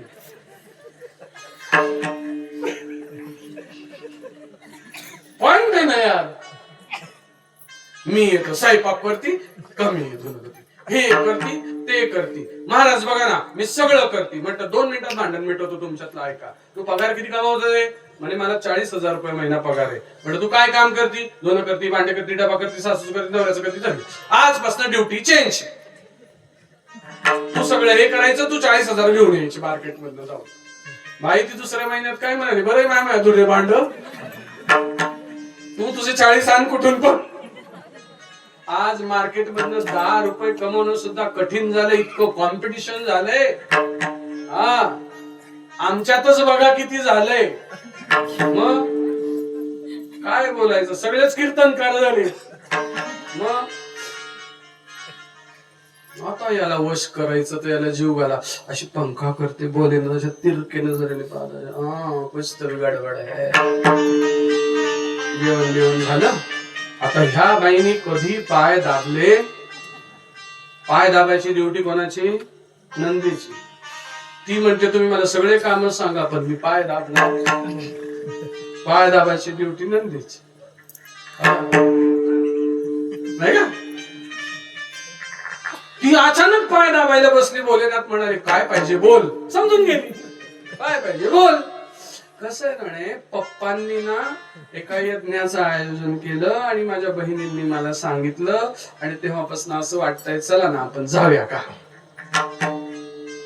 शांत होती, स्वारी चिडली नाही. ही घडी तेच बोलायला लागली. त्यावेळेस शिव महापुराणातला सर्वात महत्वाचा मंत्र जो तुम्ही जर कधी आचरला तर आयुष्यभर सुखी राहाल, भगवंताने माता पार्वतीला दिला तो मंत्र असा होता, ऐक उमा, न बोलवता कोणाच्याही घरी जाऊ नये, अपमान होतो. काही सवय असते, चहा एकाच्या घरी, नाश्ता एकाच्या घरी, जेवण दुपारी, संध्याकाळचा चहा एका घरी, जेवण परत. आमच्याकडे चहाच पात्र ठेवले तर आता घरी, मी असल्यावर तू पाहत नाही का. मग आपली बाई सकाळी नाश्त्याला शेजारी, जेवायला तिकडच्या घरी. आपण म्हटलं बस ग बाई, ती बसून घेते, किराण्याची गरज नाही. असं थोडी नसतं. माझे मम्मी पप्पा काय तुमचे मम्मी पप्पा नाहीये का? नाही, ते आत्या मामा मामा मामी असं नातं धरतो मी. चला ना म्हणे मामांकडे जाऊ. नाही ऐकलो, अशी सताप केला या बाईनी. ही बाई 8 दिवस जेवली नाही हो. का? तिला एकटीच तिचं युद्ध लढायचं होतं ना, आईची बॅकिंग नाहीये. आत्ताच्या उमाला जर बॅकिंग असती ती कशी करती, मम्मीने मला मारलं, ती म्हणती ये घरी निघून, आपण याच्यावर केस लावून देऊ. आणि आता सर्व कायदा स्त्रियांच्याकडनं आहे. तिला असं जरी केलं तरी ती तुमच्यावर मारहाणीची केसने तुम्हाला बरबाद करून टाकेल. आताची काय होती ती उमा आणि विरहिणी, आईची बॅकिंग नाही. हे बाबा, नंदी रोज सांगायचं पप्पा मम्मी जेवली नाही. शेवटी हे बोले, त्यांना आली दया, म्हणे काय तुझं म्हणणं आहे, जायचंय? हे बघ बाई म्हणे, त्यांना त्यांनी अजूनही भांडण सांगितलेलं नव्हतं. ते काय म्हणाले माहितीये का, तू जा. काय म्हणाले, तू जा, मी नाही येत, जरा मला जरा मीटिंग आहे, ऑफिसचे काम आहे, तू जा. म्हणाले खरं जाऊ? आता ती म्हणाली मी एकटी तर एकटी जाऊ दे, तो तर नाही जायचं. माझ्या माहेरी सोन्याचा धूर निघतो. अगं पण तो धूर तुझ्या भावजाईचा आहे, तुझा आहे का? भोलेनाथ म्हणाले मग जातेस? मग आता अशी नको जाऊ, जरा ब्युटी पार्लरला जाऊ, जरा मेकअप करू, नाही तर तुझा बाप परत म्हणेल काय अशी दलिंदर ठेवली. अहो मी तेच म्हणते, जाऊ जाऊ मला पण वाटतंय हे भुब्या कुत्रायला, पण मी नाही इथं ब्युटी पार्लरच नाही हो म्हणे. माझी बहीणच ब्युटी पार्लर चालवते, विश्वाची सुंदर माझी बहीण आहे. या देवी सर्वभूतेषु लक्ष्मी रूपेण संस्थिता, नमस्तस्ये नमस्तस्ये नमस्तस्ये. महालक्ष्मीचं आवाहन केलं. दादा काय झालं? वहिनीला जरा असं डोळेच पाहता समजून गेल्या आणि 1-2 तास आणलंच नाही. ते काय कोणतं क्युअर सगळं केलं. पांढरी साडी घातली, पांढरे शुभ्र दागिने घातले, इतकी सुंदर जगदंबा दिसत होती. आणि तिला घेऊन ज्यावेळेस कैलासावर आले, भगवान असेच तिच्याकडे बघत राहिले. मीच आहे तुमची, तुम्हाला कधी माझ्याकडे बघायला वेळ होता का? तुम्हाला गावाच्या पंचायत्या. मग तरी आपल्याकडे बी बघावं. भगवान म्हणाले मी याच्यामुळे नाही बघत आहे तुझ्याकडे, तू आता कधीच परत येणार नाही म्हणून डोळे भरून बघून घेऊ दे म्हणून बघतोय. तुला काय सगळं समज झाला का? भगवान बघताय. भगवान म्हणजे जाते कशी काय ना, आपल्याकडे मर्सडीज ना BMW, आपण जरी देवाधिदेव महादेव, BMW आणि फरारी काय नाही बाई म्हणे आपल्याकडे. नंदी आहे, जाती काय? नंदीला म्हणाले नंदी घेऊन जातो का? म्हणे तत्पर बाबा. म्हणे जाते नंदीवर? म्हणे हो नंदीवर जाते ना. नंदी मस्त पांढरा शुभ्र नंदी पांढरी झूल घालून तयार झाला. आईसाहेब जाऊन ज्यावर नंदीवर स्वार झाल्या ते स्वरूप जगदंबेचं होतं चंद्रघंटा. चंद्रघंटा स्वरूपी, हातामध्ये घंटी आहे. चंद्रघंटा स्वरूपी भगवंताने देवीला नमस्कार केला त्या स्वरूपाला. जरी पत्नी आहे पण अनंत काळाची माता आहे. पुरुषांनी या भ्रमात राहू नये की ती तुमची गुलाम आहे. ती क्षणापुरता पत्नी होते पण अनंत काळ माता म्हणून तुमचा सांभाळ करते, लक्षात ठेवा. मग हे सगळं काही झालं. सुंदररित्या भगवान भोले बाबा निरोप देता येतं. ती कशी सांगते, अय संध्याकाळचे पोळे करून ठेवले, खाऊन घ्या. इकडे वर चहापत्ती, गाडग्यात दूध आहे, इकडे ते ठेवलंय, जरा मी धपाटे पण करून ठेवली. 2-3 दिवसात ते दशम्या पूर्तीने आलीच मी. भोले बाबा म्हणे तू नव्हती तेव्हा सुद्धा आम्ही बॅचलर सुखात राहत होतो, खात होतो. जाय एकटी जाते म्हणे. मग कसं करू? 1 कोट शिवनगण दिले, 1 कोट शिवगण बरोबर. हा पुढचं खतरा भाप लिया होगा. आणि जेव्हा हे भूत खेत जेव्हा आले हरिद्वार, भगवतीचं माहेर कुठलंय माहितीये का? हरिद्वार मध्ये कणखल क्षेत्र. आजचं जे हरिद्वार आहे ना, त्या हरिद्वार मध्ये कणखल नावाचं गाव आहे. ते भगवतीचं माहेर आहे. आजही आहे. माता उमा जे पहिला अवतार आहे. गेटवरच अडवलं. आपण कोण, आत कसं काय जात आहे? म्हणा ती म्हणा तुझी ड्युटी कुठे होती? म्हणाले मी स्वयंपाकघरात होतो, आजच बदलली. म्हणून तुम्हाला ओळखलं नाही. जशी आत गेली सगळ्यांनी पाहिलं उमा आली का, आता हा बाबा आला का, काय तमाशा होतो. जाऊन विरेणी म्हणून तिच्या आईच्या गळ्यात पडली. मम्मी मी आली. आईने असं मागे पाहिलं म्हणाले कशाला आली? न बोलवता येऊ नये उमा. ती मर्दी हिची अशीच किटकिट राहते. पप्पा बरे माझे, चालली मुलीचा वडा बापाकडे. वडिलांनी पाहिलं उमाला आलेली, आलिंगन दिलं. त्यांनी आलिंगन दिलं आणि त्यांनी एकच वाक्य वापरलं, न बोलवता आलीस ना, आता पाहुण्यासारखीच राहा. जास्त उतू नको, मातू नको, घेतलेला वसा टाकू नको. सुरतचंद्रिकाराणी वाईट वाटलं मनाला. वडील असे बोलले. झालं पप्पांचं असंच असतं. जरा यज्ञ मंडप फिरून येऊ ना, किती सुंदर यज्ञ मंडपाची असणारी शोभा आहे. मग यज्ञ मंडपात फिरायला गेली. जाऊन सगळं काही बघते. नारायणाला स्थान आहे, ब्रह्मदेवाला स्थान आहे, सूर्याला स्थान आहे, सगळ्यांना स्थान आहे, नवऱ्याला स्थान. जाऊन यज्ञाच्या ठिकाणी ज्यावेळेस यज्ञाग्नी तयार करण्याचं काम चालू होतं, यज्ञाचे अग्नी 2 प्रकारे तयार केले जातात.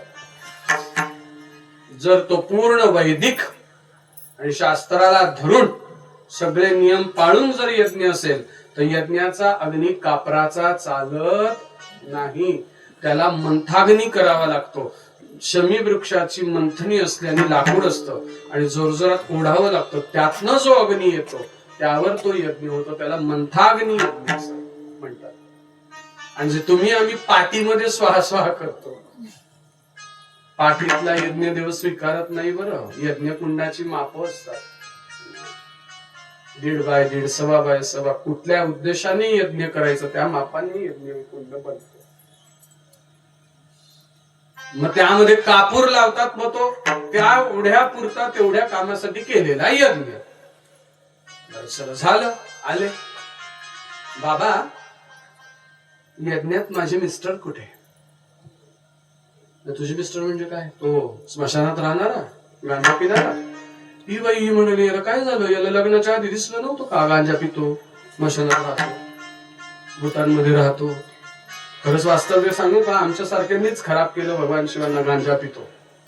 वास्तविक भगवान कधीच गांजाला हात लावत नाही. भांग तर त्याहून नाही. शिवरात्रीला आपण कशी पितो मला तेच कळत नाही. मग आता बघा, नका ना बोलू माझ्या मिस्टरांना. आणि म्हणे माझा अपमान केला घोसावड्या. अरे अरे अरे अरे अरे, कान बंद केले आणि म्हणाली बाबा पुरे. अगं पुरे काय, अजून ऐक. मग पुढे बोलली बाबा ऐका ना, नको ना, नका अपमान करू. तो अजून थांबे ना. मग बोलली सुन दक्ष, आता बाबा बिबा खलास. ती म्हणाली आता जर मागे गेली तर नवऱ्याच्या जवळ जाऊन मरण्यापेक्षा इथंच मेलेली बरी, याची जिरवूनच मरेल. म्हणाली सुन दक्ष, जो हा यज्ञ तू मांडलाय ते यज्ञ म्हणजे शिव. यज्ञातली अग्नी म्हणजे शिव. यज्ञात पडणारे साखल्य शिव, घृत शिव. यज्ञात पडणारे मंत्र शिव. असा कुठलाच यज्ञ नाहीये जो शिवांच्या शिवाय कधीही पूर्ण होऊ शकतो. मी तुला शाप देते, तुझा यज्ञ कधीच पूर्ण होणार. आणि आली ना कटकट घालायला. अरे अरे अरे, मुलीला एवढा बोलला, तिला ते सहन झालं नाही.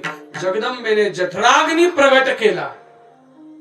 जो जठराग्नी तुमच्या आमच्यात पण असतो. दुपारी 12:30-1-2 ला लागतो. कळकळ कळकळ करतो पोट. तो अग्नी आहे. संध्याकाळी होतो तो जठराग्नी आहे. ज्ञानोबांना इच्छा झाली होती बहिणीला मांडे खाऊ घालायची, कारण की त्यांनी ती इच्छा प्रगट केली. दादा मांडे खाऊ घालायचे, खायचे.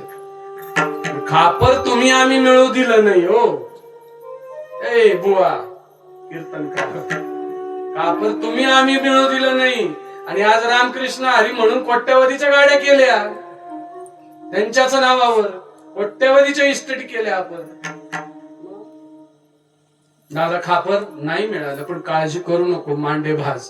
आणि ज्या वेळेस जठराग्नी प्रगट केला, पाठ संपूर्ण लाल झाली, आईसाहेबांनी त्यावर मांडे भाजले. योग शास्त्राची ही क्रिया आहे. हठयोगामध्ये या सगळ्या गोष्टी सांगितलेल्या आहेत. मांडे भाजले मुक्ताई महाराजांनी. आईसाहेबांनी अग्नी प्रगट केला. पण तुमच्या आमच्या सारख्यांना सांगणारे आमच्यासारखेच कीर्तनकार म्हणतात तिने यज्ञात उडी मारली. ना ना ना, यज्ञ म्हणजे प्रत्यक्ष नारायण आहे. नारायणाचा अवमान आईसाहेब करू शकत नाही. मग गंमत अशी झाली, तिने यज्ञाग्नीच्या ऐवजी जठराग्नी प्रगट केला आणि स्वतःला त्या अग्नीमध्ये भस्म करून टाकलं.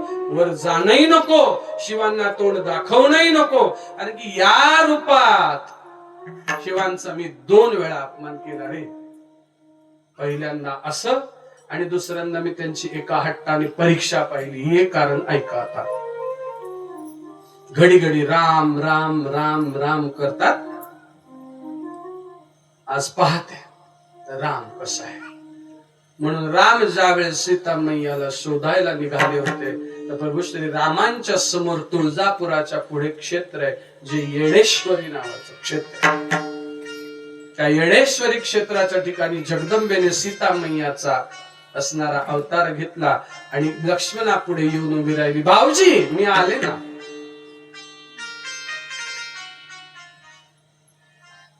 आणि रामान पुढे जाऊन म्हणाले स्वामी मी आले. रामांनी तिथे चरण धरले. आई का कष्ट केले. पार्वती माता उमा माता पुन्हा त्या स्वरूपात आले. अहो तुम्ही मला ओळखलं म्हणे. हो, माझी सीता समोरून कधी येत नाही, ती मागून येत असते. ती समोरून कधीच येत नाही. सीतेची ही मर्यादा आहे. ती रामाच्या मागे चालते, पुढे पुढे नाही चालत. आत्ताची सीता नव्हे हो, ती मागेच चालते. आणि मग त्यावेळेस भगवान भोलेनाथ म्हणाले तू माझ्या आईचं स्वरूप धारण केलंय. आता माझे राम हे माझे इष्ट आहे, सीता मैया माझ्या माता आहेत, ते माझ्या इष्ट आहेत. आता मी तुझ्या बरोबर संसार करू शकत नाही. हे ते कारण होत जे काकभूषुंडी रामायणात बोलतात, वाल्मिकी ऋषी रामायणात बोलतो. अतिशय सुंदर सुंदर ग्रंथ आहे, पण सांगणाऱ्यांचा अभाव आहे. हा मोठा विषय. मग पहा, देहाचा त्याग झाला, होऊन गेला. आईसाहेबांनी जाळून घेतलंय स्वतःला. भगवान म्हणे तसंच तो होणार होतं. सांगत होतो नको जाऊ नको जाऊ नको जाऊ, जळली नाही का. म्हणे आता काय झालं. म्हणे शिवगणांचा अपमान सुरू झालाय, शिवगणांना शिव्या देत आहे. भगवान शिवांनी त्याच वेळेस काय केलं, केसामधनं एक जट बाहेर काढली, ती जमिनीवर आपटली आणि त्यातनं दोन देवांची उत्पत्ती झाली, वीरभद्र आणि भद्रकाली. आणि सांगितलं दक्षाच्या यज्ञाचा विध्वंस करून टाका. भगवान भैरवनाथ प्रकट झाले. देवराज स्वयमाल पावनाग्नि व्याल यज्ञ सूत्र बिंदु शेखरम कृपाकरम नारदादि योगी वृंद वंदितम दिगंबरम काशिका पुरादिनाथ काल भैरवम भजे काल भैरव भगवान की जय. भगवान प्रकट झाले आणि मग यज्ञाचा विध्वंस करायला निघाले. त्यांनी कापावं आणि निरक्त प्यावं. भयानक स्वरूप आहे भद्रकालीचं आणि भैरव बाबाचं. जे हे भैरव प्रकट झाले त्यांना चंड भैरव म्हटलं गेलं. भैरवांचे सुद्धा 64 प्रकार आहे, त्यात 8 प्रमुख आणि त्या 8ंचा महाकाल, महाकालेश्वर जो काशीमध्ये विराजमान. त्याच्यातनं हे चंड भैरव निर्माण झाले, जे चंडी बरोबर आहे. कारण की कलियुगामध्ये प्रत्यक्ष दर्शन देणारे 2च देवता पुराणात सांगितले. जे प्रत्यक्ष देवता आहे हे कोणते देवता आहे ते कलियुगामध्ये, एक विनायक म्हणजे गणपती आणि दुसरी चंडी. यांच्या उपासना सर्वात लवकर फळ देत असतात कलियुगामध्ये. चंडी बरोबर याने पण विध्वंस केला.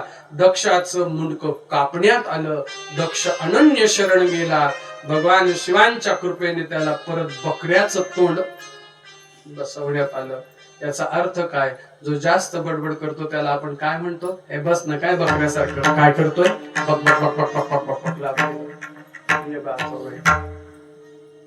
माता सती जळताय, भगवंताने असं अलगद उचलला. संजीवनी मंत्राची सिद्धी त्यांच्याकडे आहे, म्हणून सिद्धी टाकण्यासाठी कैलासाकडे प्रेत घेऊन जात असताना नियतीच्या आणि कलियुगाच्या विरोधात होईल म्हणून नारायणाने सुदर्शन चक्राला आज्ञा केली, जाओ तुमचं काम करा. आणि सुदर्शन चक्राने काम केलं आणि भगवतीच्या शरीराचे 51 तुकडे केले. ते 51 शक्तिपीठ म्हणून प्रसिद्ध झाले.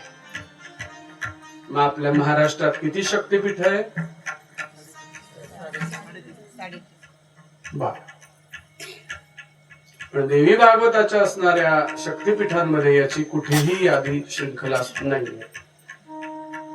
कोल्हापूर येतं कुठेतरी, पण महाराष्ट्रामध्ये एक परिपूर्ण शक्तिपीठ आहे बरं का, एकच.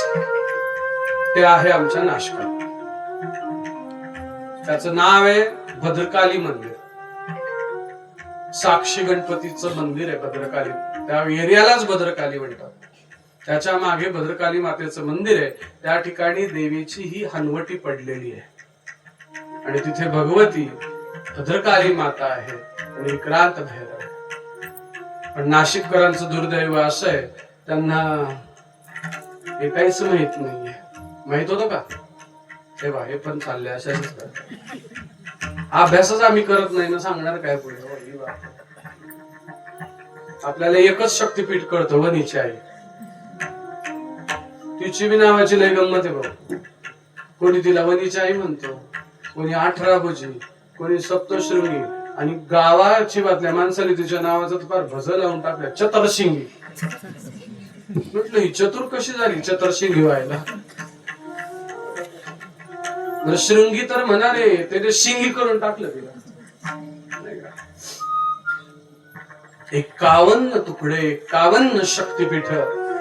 भगवान म्हणाले, नारायणा लग्न करत नव्हतो, बायको जळून गेली, आता मला करायचं नाही, आता मला या भानगडीत पडायचं नाही, मी चाललो. आणि स्वतःला भगवंताने योग गुंफेमध्ये बंद केलं. शिवपुराणात 3 ते 4 प्रकारच्या गुंफेंचा उल्लेख येतो. त्यातली आज आला पहिली गुंफा, योग गुंफा.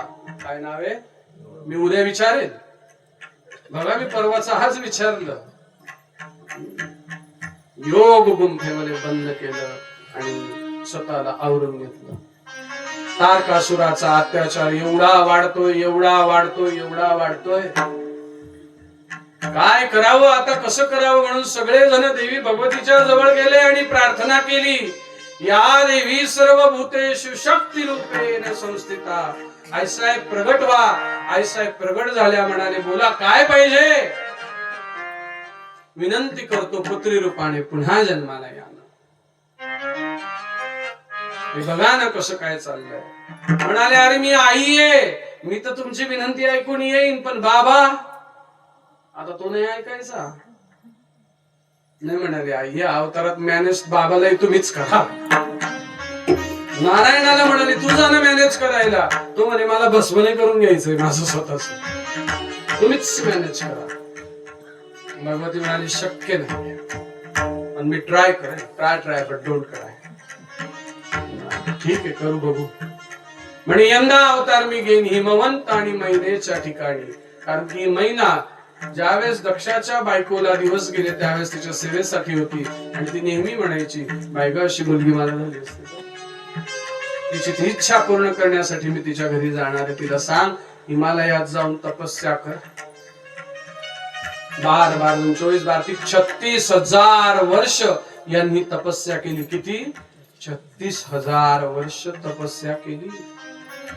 तेव्हा कुठे जगदंबा 36,000 वर्षांनी कुठेतरी प्रसन्न झाली. पण मला एक कळली नाही, ती तुमच्या आमच्या स्वप्नात कशी आली. मला खूप लोक भेटले महाराज देवी स्वप्नात आली हो. म्हटलं हो का. म्हटलं काय घातलं होतं. लाल साडी हिरवी साडी, लाल बांगड्या हिरव्या बांगड्या, लाल कुकू का तिला दुसऱ्या साड्या नाही ना. तुम्ही देवी म्हटली का तिला साडी कोणती लाल, आणि तुमच्या सगळ्या साड्या जाळून टाका तेवढ्या साड्या घरात ठेवा. स्वतः तर 100 साड्या वेगवेगळ्या. माझ्या आईला फक्त लाल आणि हिरवीच. हे महाराष्ट्रातच चाळा आहे बरं का हा सगळा. उत्तर प्रदेश दक्षिणात हा चाळा नाहीये. आता उद्या मला कोणीतरी विचारलं, तूच विचारलं ना फराळाला काय खाणार. म्हटलं भगर. तूच विचारलं ना. म्हटलं मी भगर खाईन. चालते का. पळते. दक्षिण भारतामध्ये फराळाला उद्या हिरवे चणे आपलं काळे चणे हरभरे खातात महाशिवरात्रीला, आणि पायनॅपलचा शिरा खातात. उत्तर प्रदेशामध्ये पोहे खातात. महाराष्ट्रात कुठून साबुदाणा कुदला मला काहीच कळलं नाही. बरं उद्या काय आहे. उद्या तुमचा काय आहे. आता ऐका याची गंमत सांगतो कारण ते सांगणं गरजेचं आहे. उप अधिक वास इतिसह उपवास अशी त्याचा अर्थ होतो. उप म्हणजे आपले इष्ट, त्यांच्या जवळ जाऊन करणं. वास म्हणजे त्यांच्या जवळ दिवस रात्र राहणं म्हणजे काय उपवास. त्या दिवशी फळ आहार करायचा आहे. काय करायचं आहे. फळ, नॉट राळ. नाही लबाड रे. कुठल्याच ग्रंथात सांगितलं नाही फर्राळ. त्याला काय सांगितलंय. फळ आहार. तिखट मीठ शक्यतो टाळावं असं सांगितलं. म्हणजे कशा आणीला कळालं फर्राळ. मग तिने केल्या चकल्या, हेपर्स, कुरडाई, ती साबुदाण्याची राजगिऱ्याची. आमच्या राठीबाबाने आम्ही एका ठिकाणी गेलो होतो कीर्तनाला. नेमकी गेले एकादशी होती आणि आज खोटं बोललं जात नाही. परवा म्हटलं कसं मी एकादशी करत नाही तसं मी बोललो. मी काय एकादशी काय करत आले नाही. अभावा लोकांचे ताट यांनी कोडले शर्ट बसले बंब जेवायला. बसले तर बसले पायवर. त्यांचे ताट कसं होतं एवढं ताट. राजगिऱ्याचं थालीपीठ, साबुदाण्याची चटणी, भगर, आमटी, खजूर, कुरडाई, पापड, तळण तुळण. आणि मला काय दिलं माहिती का. त्यातलीच भाजी एक पोळी तसं बाईक टाकल्यासारखं. मला त्या दिवशी पहिल्यांदा कळालं आपण खोटं बोललं पाहिजे होतं. माझी पण एकादशी नाही का. एकादशी दुप्पट खाशी. वास्तविक एकादशीचं व्रत असं करायला लावलंय. एकादशीच्या व्रताला दशमीला एकदाच जेवावं, संध्याकाळी जेवू नये. दुसऱ्या दिवशी पूर्ण निराहार जलाहार पूर्ण निराहार राहावं, पाणी आणि दुधावर राहावं. दुसऱ्या दिवशी महादेवांची पूजा करावी आणि मग उपास सोडावा आणि संध्याकाळी परत काहीही खाऊ नये. याला एकादशी म्हणतात. कोण करता अशी? कोण नाही करत? आता पुढचा ऐका. महिनी आणलं फर्राळ बनवता का ग? बरं आता सांगा. आता मी एक रेसिपी सांगतो ऐका. साबुदाणा घेतला, त्याला भिजवलं, त्याला शिजवलं, त्याच्यात बटाटा टाकला, मिरची टाकली आणि त्याच्यात अजून काय टाकलं? शेंगदाण्याचं कूट टाकलं. अजून काय टाकलं? माहेरून काय आणलं? हा चंद्रिका राणी. जसं तिच्या माहेरी मीठच नव्हतं, सासरी माहेरून मीठ आणलं. बरं त्याच्यात तुम्ही काय ओतलं? मीठ. टाटा नमक जुर्र से गिरता है लेकिन उपास को कैसे चलता? टाटा नमक चालत नाही उपासाला.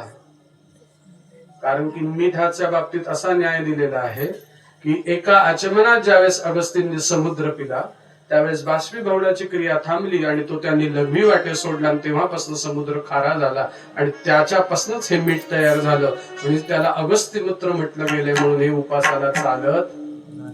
म्हणून उद्या पटकन किराणा दुकानात जायचं, सेंधव मीठ आणायचं आणि ते सेंधव मीठ खायचं. आणि ज्यांनी ज्यांनी कुरडया पापड्यांमध्ये हे सगळ्यांनी टाकलंय उद्या ते सगळं बांधून इथं आणून द्यायचं. आम्ही खाऊ, हमको सब चलता है, खाए पिए नंदलाल, भूखे मरे पापी छाटा, ये हमको सब चलता है. लेके आओ, आपण अनाथ आश्रमात वाटून देऊ. ये बात आहे. म्हणून काय करायला पाहिजे बाबा उद्या? तर उद्या सकाळी लवकर उठा आणि सगळ्या जणींनी पांढऱ्या साड्या घाला. मग कुठून सोनाला काय कळत? नवरात्र बसायच्या आधी साडीचे रंग येतात. तुमच्या काळात होतं का असं? आता काय झालंय काय माहिती, अख्ख्या सगळ्या लाल लाल लाल लाल लाल लाल, पिवळ्या पिवळ्या पिवळ्या पिवळ्या पिवळ्या, निळ्या निळ्या निळ्या निळ्या. म्हणजे व्हॉट्सअपवर विचार, तुझ्याकडे आहे का ग्रे कलर? कारण की तोच मिळत नाही आपल्याला. पण त्याच कलरचं शॉर्टेज आहे आईला. आणि ग्रे कलरची साडी आणली पण देवाला, पण डल पडते रे. हे बात होती. कुठून ते रंग आले, कुठून त्या साड्या आल्या. पण खरं सांगू का, आले तर बरं झालं. त्या निमित्ताने निदान देवाच्या नादी तर लागल्या, देवाच्या नादी तर लागल्या. अंबाबाई स्मरण तर व्हायला लागली. आज कोणती माळ ग? लालवाली का पिवळी वाली? आता उद्या कोणती?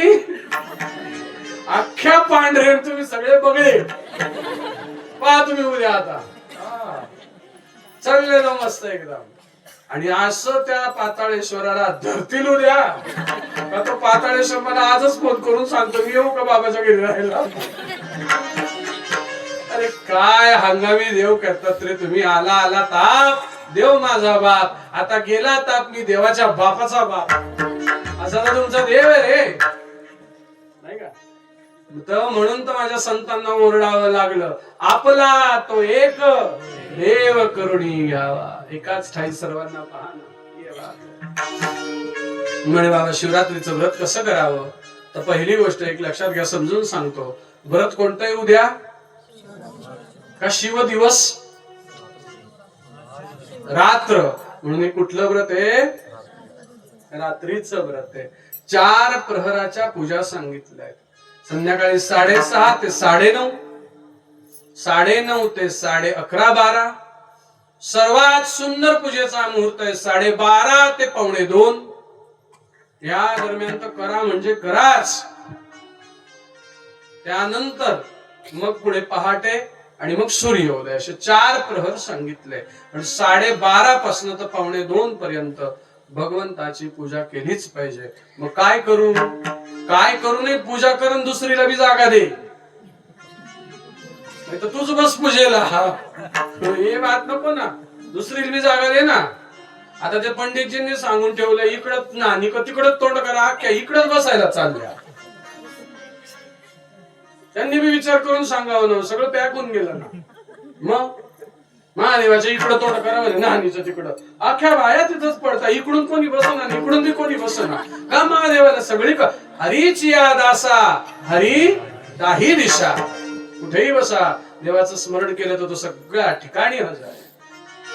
उद्या रात्रीच्या प्रहरामध्ये षोडशोपचार देवाची पूजा करा. अगदी पंचामृत, जाणवं, वस्त्र, फुलं सगळ्या ऐश्वर्याने देवाची पूजा करा. आणि देवाकडे एक मागा की देवा आम्हाला काय ठेव. सुखी नाही, सुखी या जगात कोणीच नाहीये. देवा फक्त आम्हाला एक काम कर, या जन्म मरणाच्या चक्रातनं सोडव आणि तुझ्या ठिकाणी ठेवून घे कायमच. परत जन्माला घालू नको. मुक्ती दे.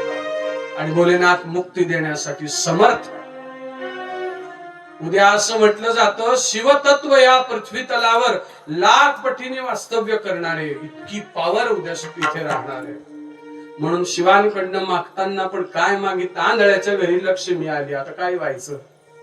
ही गंमत झाली. दलित भिकाऱ्याकडे लक्ष्मी आली ना, हेच मागणार ना. असं म्हणा देवा पुनर्पी जननम पुनर्पी मरणम याच्यातनं मुक्त करा आणि योग्य सद्गुरू आम्हाला मिळू द्या. कारण की तेच कृपा करतात. तेच कृपा करत असतात नाही का. आपलं सुख आपल्या डोळ्याला सद्गुरू महाराजच दाखवत असतात ना. माझे सुख माझ दावियले डोळा.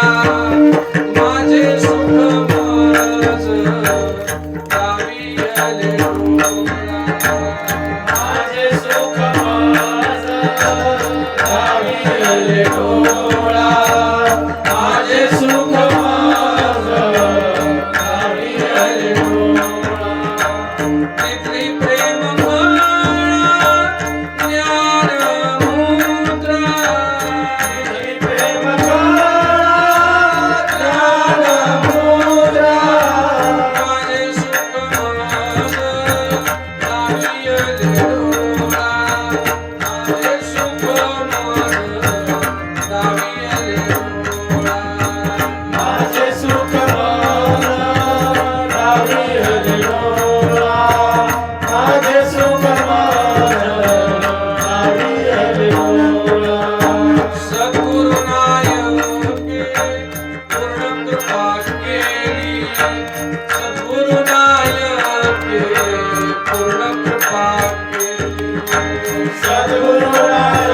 आपल्या गुरुजींना आठवा आणि आपल्या गुरुजींसाठी हे म्हणतोय लक्षात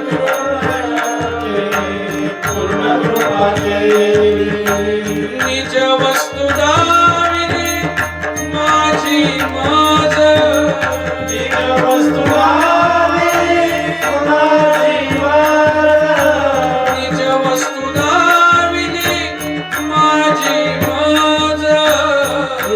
वस्तू दाविली माझी माझ. माझे सुख माझ दावियले डोळा. माझे सुख माझ दावियले. माझे सुख माझ दावियले डोळा. माझे सुख माझ दावियले डोळा. हे सद्गुरुदेव भगवान तुम्ही कृपा केली आणि माझे सुख मला दाखवलं. माझ्यावर कृपा झाली म्हणून तुम्हाला काय द्यावं. गुरु महाराज देण्यासारखं या शिष्याकडे काहीच नाहीये. काय उतरावी वावे कवण्या गुणे. काय उतराई वावे कवण्या. काय उतरावी वावे कवण्या गुणे. काय उतराई वावे कवण्या गुणे. जन्मा नाही येणे ऐसे केले. जन्मा नाही येणे ऐसे केले. जन्मा नाही येणे ऐसे केले. जन्मा नाही येणे ऐसे केले. माझे सुख माझ दावियले डोळा. माझे सुख माझ दावियले डोळा. माझे सुख माझ दावियले डोळा. माझे सुख माझ दावियले डोळा. जन्मा नाही येणे. सद्गुरु तुम्ही अशी कृपा केली की आता या जन्मा मरणातनं मला या चक्रातनं मुक्त केलं. ज्यांना ज्यांना सद्गुरु आहेत आणि ज्यांना ज्यांना सद्गुरूंवर प्रेम आहे, मी काल प्रेम आणि लव मधला फरक सांगून गेलो. जे व्हावं लागतं ते लव, आणि जे आपोआप होतं ते प्रेम. आपल्या सद्गुरूंवर जर प्रेम आहे ना, त्याला मी काय बोललो हे खूप जवळून कळेल. असं काही करतात गुरु महाराज, अहो काय काम करत नाही शिष्यासाठी, अगदी गौणत्वाचं काम सुद्धा शिष्यासाठी करतात होते. इतकी अगाध महिमा आहे सद्गुरूंची. म्हणून जर निगुरू असाल, तुमच्या भागात तर बहुतेक कोणी सापडणार नाही असं, पण निगुरू असाल तर हात जोडून विनंती करतो, माळ घाला. योग्य सद्गुरूंकडनं अनुग्रह घ्या. योग्य सद्गुरू भेटायला पण फार मोठं भाग्य लागतं. योग्य सद्गुरूंकडनं अनुग्रह घ्या आणि सद्गुरूंच्या ठिकाणी चरणावर लीन व्हा. उद्या भोले बाबांना ही विनंती करा, भोले बाबा, मी का सांगतो हे लक्षात घ्या, याच्या मागे पण अर्थ आहे. भोले बाबा यांच्याकडे गुरु महाराज का मागावे माहिती का? आदिनाथ गुरु सकळ सिद्धांचा. आदिनाथ तुम्ही गुरु आहात सगळ्यांचे, आमच्यावर पण तुम्हीच गुरु रूपात कृपा करा आणि आम्हाला सद्गुरु भेटू द्या आणि या जन्मा मरणाच्या चक्रात आम्हाला मुक्त करा देवा. उद्या हे मागा, नाही तर पिंटीचं लग्न होऊ द्या, मधाचं पान चाटवलं तर पोराला पास होऊ द्या. ये कुछ नहीं होता, ये काही हो. भोलेनाथ इतके स्वस्त नाहीये हो, भोलेनाथ इतके स्वस्त नाहीये, पण उद्याच्या दिवशी ते खूप स्वस्त होणार आहे, खूप स्वस्त होणार आहे. जे पाहिजे ते देत असतील उद्या भगवान भोलेनाथ, द्यावंच लागतं. कसंही मागा, कसंही मागा, द्यावंच लागतं. कारण की त्यांची उद्या काय आहे माहितीये का? Marriage anniversary. It's called marriage anniversary. लग्नाचा वाढदिवस. नवरदेव भले दूल्हे सज रहे मेरे भोले बाबा, निराले चोले मेरे भोले बाबा की गजब है बात, मेरे भोले बाबा की मेरे भोले बाबा की गजब है बात, लेके चले संग भूतों की बारात. ज्यांना सगळ्यांनी वाईट टाकलंय, भूत, खेत, सुरेटी, चांडाळणी, आगी वेताळ, कोण जे काही सगळे भूत, 52 प्रकारचे भूत आहे, अख्ख्या भूताची फॅमिली त्यांच्या बरोबर आहे. सज रे मेरे भोले बाबा, निराले चोले. मग म्हणाले सांगा ना, आता ऐका. जगदंबा मैना राणी आणि हिमवंताला 36,000 वर्षांनी प्रसन्न झाली आणि सांगितलं मी तुमच्या घरी अवतीर्ण होईल, आता जा. 1 वर्ष गेला, 2 वर्ष गेले, 3 वर्ष गेले आणि याच्या आई वडिलांचं देहावसन झालं. कोणाच्या? हिमवंताच्या. घरात आता मोठं माणूस कोणी राहिलेलं नाही आणि तेवढ्यात मैना राणीला दिवस राहिले. आली सांगायला, वा वा वा दिवस राहिले, वा वा दिवस राहिले. महिना गेला असेल गर्भधारणा होऊन आणि यांना एक पत्र आलं की आपला दक्षिणेकडचा व्यापार जो आहे तो खूप तळाखळाला चालला. महाराज आता मंत्री संत्री पाठवू नका, तुम्ही स्वतः या, नाही आपण बर्बाद होऊन जाऊ. ते म्हणाले आता कसं करू, आपण बर्बाद होऊन जाऊ. म्हणाले काय करायचं? म्हणे काय करायचं तर कसं करायचं, ही गर्भवती. मग कोणीतरी एक युक्ती सुचवली, पालख्या बनवा 2-3 आणि त्यात आईसाहेबांना घाला, बरोबर एक सुईन पण ठेवा, जी तिला वेळेच्या वेळी बघत राहील, आणि चला प्रवासाला दक्षिणेकडे म्हणाले. आणि मग प्रवास सुरू झाला. 2-4 महिन्याचा गर्भ होईपर्यंत काशी वगैरे असं सगळं करत करत करत 7वा लागला आणि 8व्याला रात्रीचा थोडासा 7-7:30चा प्रवास होता. जो पालखी उचलते उसको क्या कहते, भोई, त्या भोयाच्या वाटेला साप गेला आणि तो भोयाने त्या सापाला पाहून धुसकन उडी मारली आणि जशी त्यांनी उडी मारली ही बाई खटकन पोट धरून उभी राहिली. आई गो. याला वाटतं 10 मिनिटात 5 मिनिटात कळा थांबतील, पण कसल्या कळा थांबताय अजिबात नाही.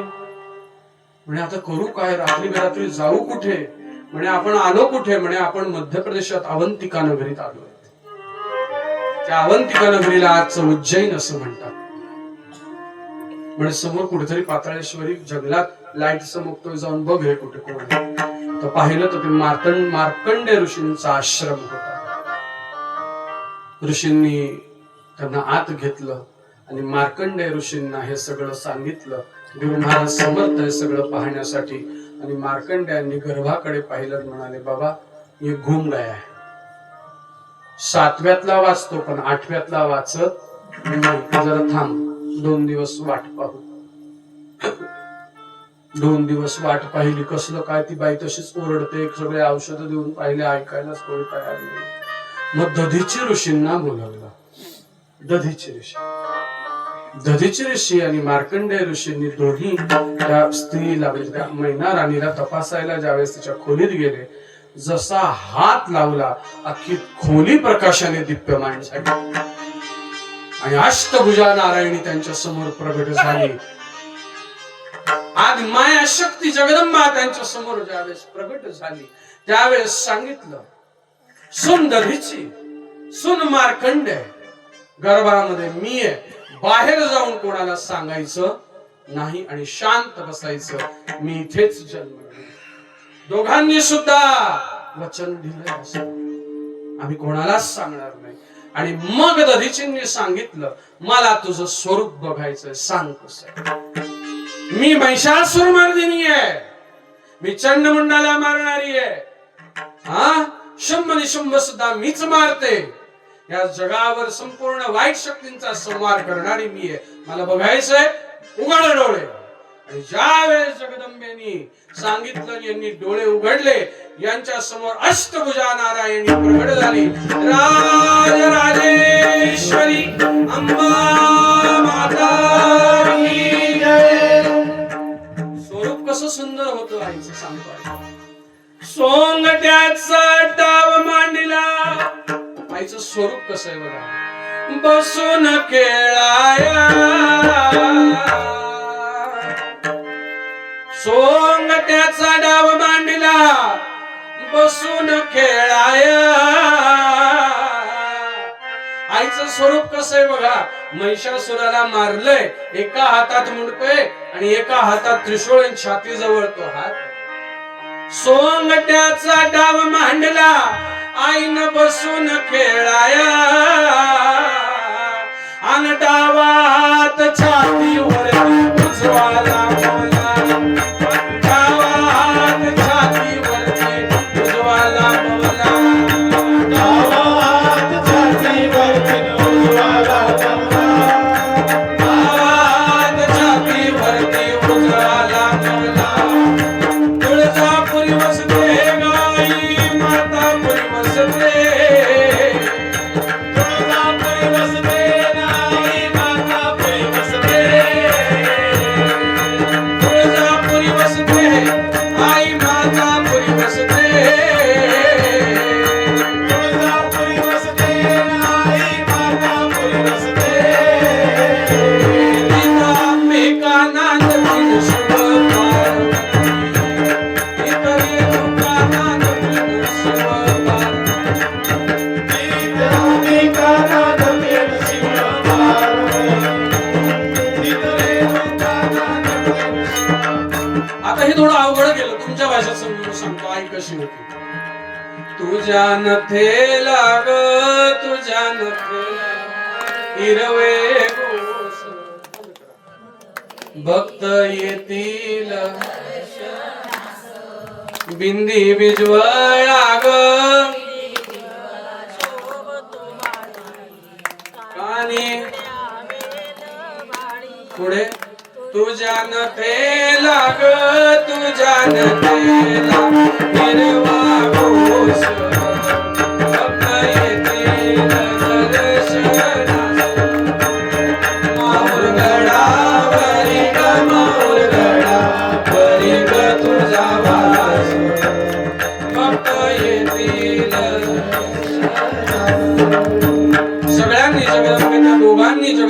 दर्शन केलं आणि बाहेर जाऊन एक निरोप दिला. हिमवंत राजा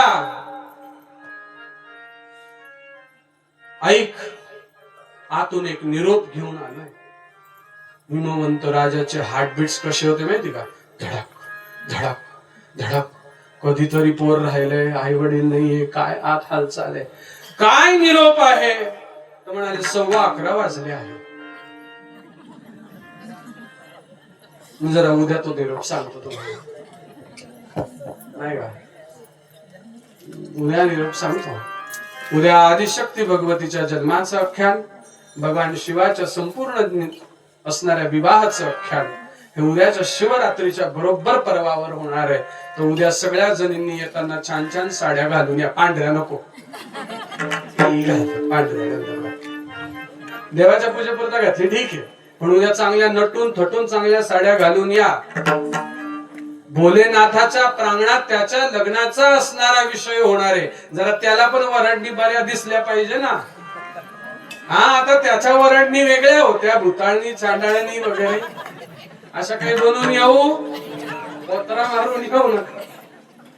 चांगले या, तुम्ही पण चांगले कपडे बिपडे घालून उद्या मस्त या. आपण लग्न लावू. आहेर स्वीकारला जाणार आणि त्याची लग्नाची पंगत परवा दिली काल्याच्या प्रसादानंतर, नाही का?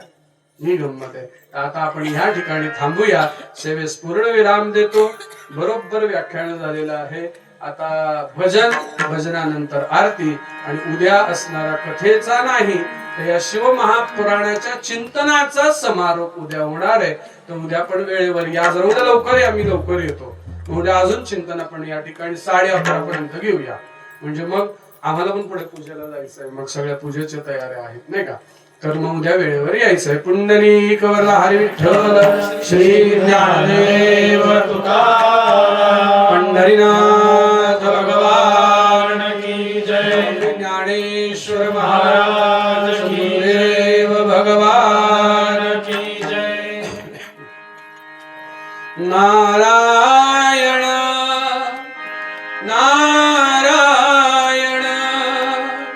श्रीमन्नारायण नारायण नारायण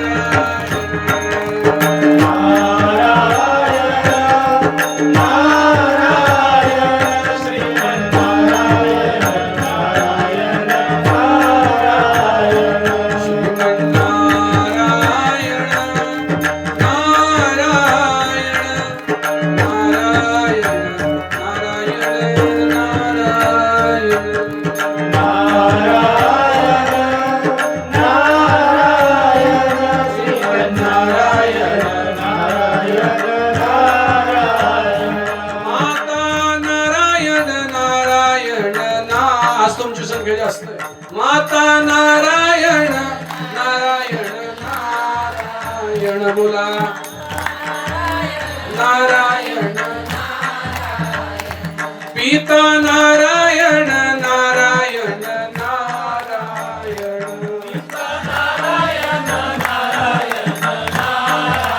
सगळे सद्गुरु नारायण नारायण नारायण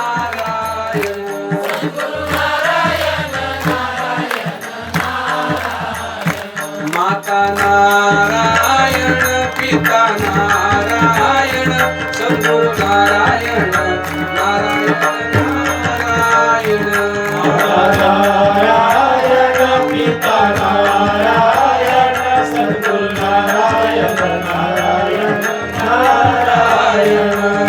श्री वृंदावन राधे राधे राधे राधे. श्री वृंदावन राधे राधे. वृंदावन में राधे राधे. राधे राधे बनाइए मागे. वृंदावन में राधे राधे. पुण्यगली में निधि वन में. आगे वाले बोलो, पीछे वाले बोलो, जवान बोलो, बुढ़े बोलो, प्रेम से बोलो. श्री वृंदावन श्याम मिला दे रमण रेत में. श्री वृंदावन श्री वृंदावन राधे राधे राधे राधे राधे राधे राधे राधे राधे राधे राधे राधे.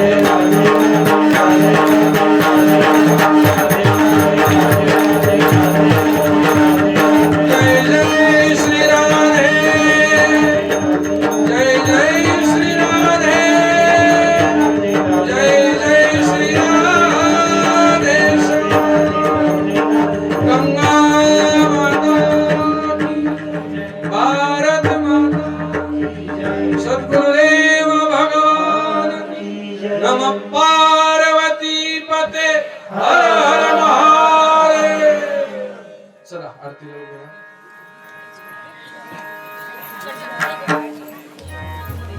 शुभकर्ता दुःखहर्ता माता विघ्नाचे सर्वे पूर्वे प्रेम करुणाचे भगवानी सुंदर कसे गोराचे वाटते जळते माळ वृंदावनाचे.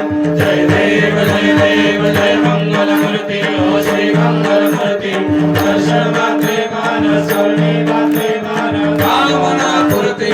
जय देव रत्नाकचिका परा गौरी कुमरा चंदनाची ओटी कुंकुम केशरा हिरे जडित मोठ शोभतो भरा झुलझुलती नुपुरे जय जय नागरिया. जय देव जय मंगलमूर्ती ओ श्री मंगलमूर्ती दर्शन मात्रे मान स्वर्णे मात्रे मान कामना पूर्ती. जय देव लंबोदर गीतांबर परिवर वंदना सरळ सोंड वक्र दुर्गती नेला सहस्राचा वट्टाळे सदा संकष्टी भावावे वाणी रक्षावे सुरवर वंदना. जय देव जय मंगलमूर्ती ओ श्री मंगलमूर्ती दर्शन मात्रे मान स्मरणे मात्रे मान कामना पूर्ती. जय देव लौकवती विज्ञान ब्रह्मांडी माळा विषय कंठ काळा तेने ज्वाळा लावण्य सुंदर मस्तकी माळा ते दुनिया जळते पळवाहे झुळझुळा.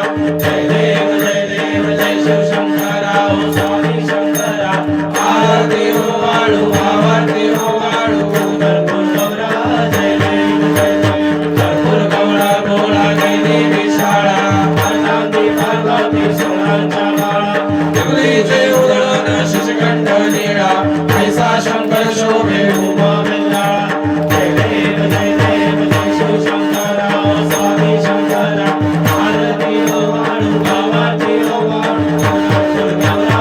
जय देव सागर मंथन केले रामाचे अवचित हळद सावरले देवाने भाषण केले नीलकंठ नाम प्रसिद्ध झाले. जय देव जय शिवशंकरा ओ स्वामी शंकरा आरती हो वाळू आरती हो वाळू कर्पूर गौरा. जय देव शाकांबर परिवर्तन सुंदर मनकारी पंचानन मनमोहन निर्जल सुखकारी शतकोटीचे बीज वाचे उच्चारी रघुकुल तिलक राम दासा अंतरी. जय देव जय शिवशंकरा ओ स्वामी शंकरा आरती हो वाळू आरती हो वाळू कर्पूर गौरा. जय देव कर्पूर गौरम करुणावतारम संसार सारं भुजगेन्द्रहारं भावसन्तं हृदयारविन्दे भवं भवानी सहितं नमामि. नमः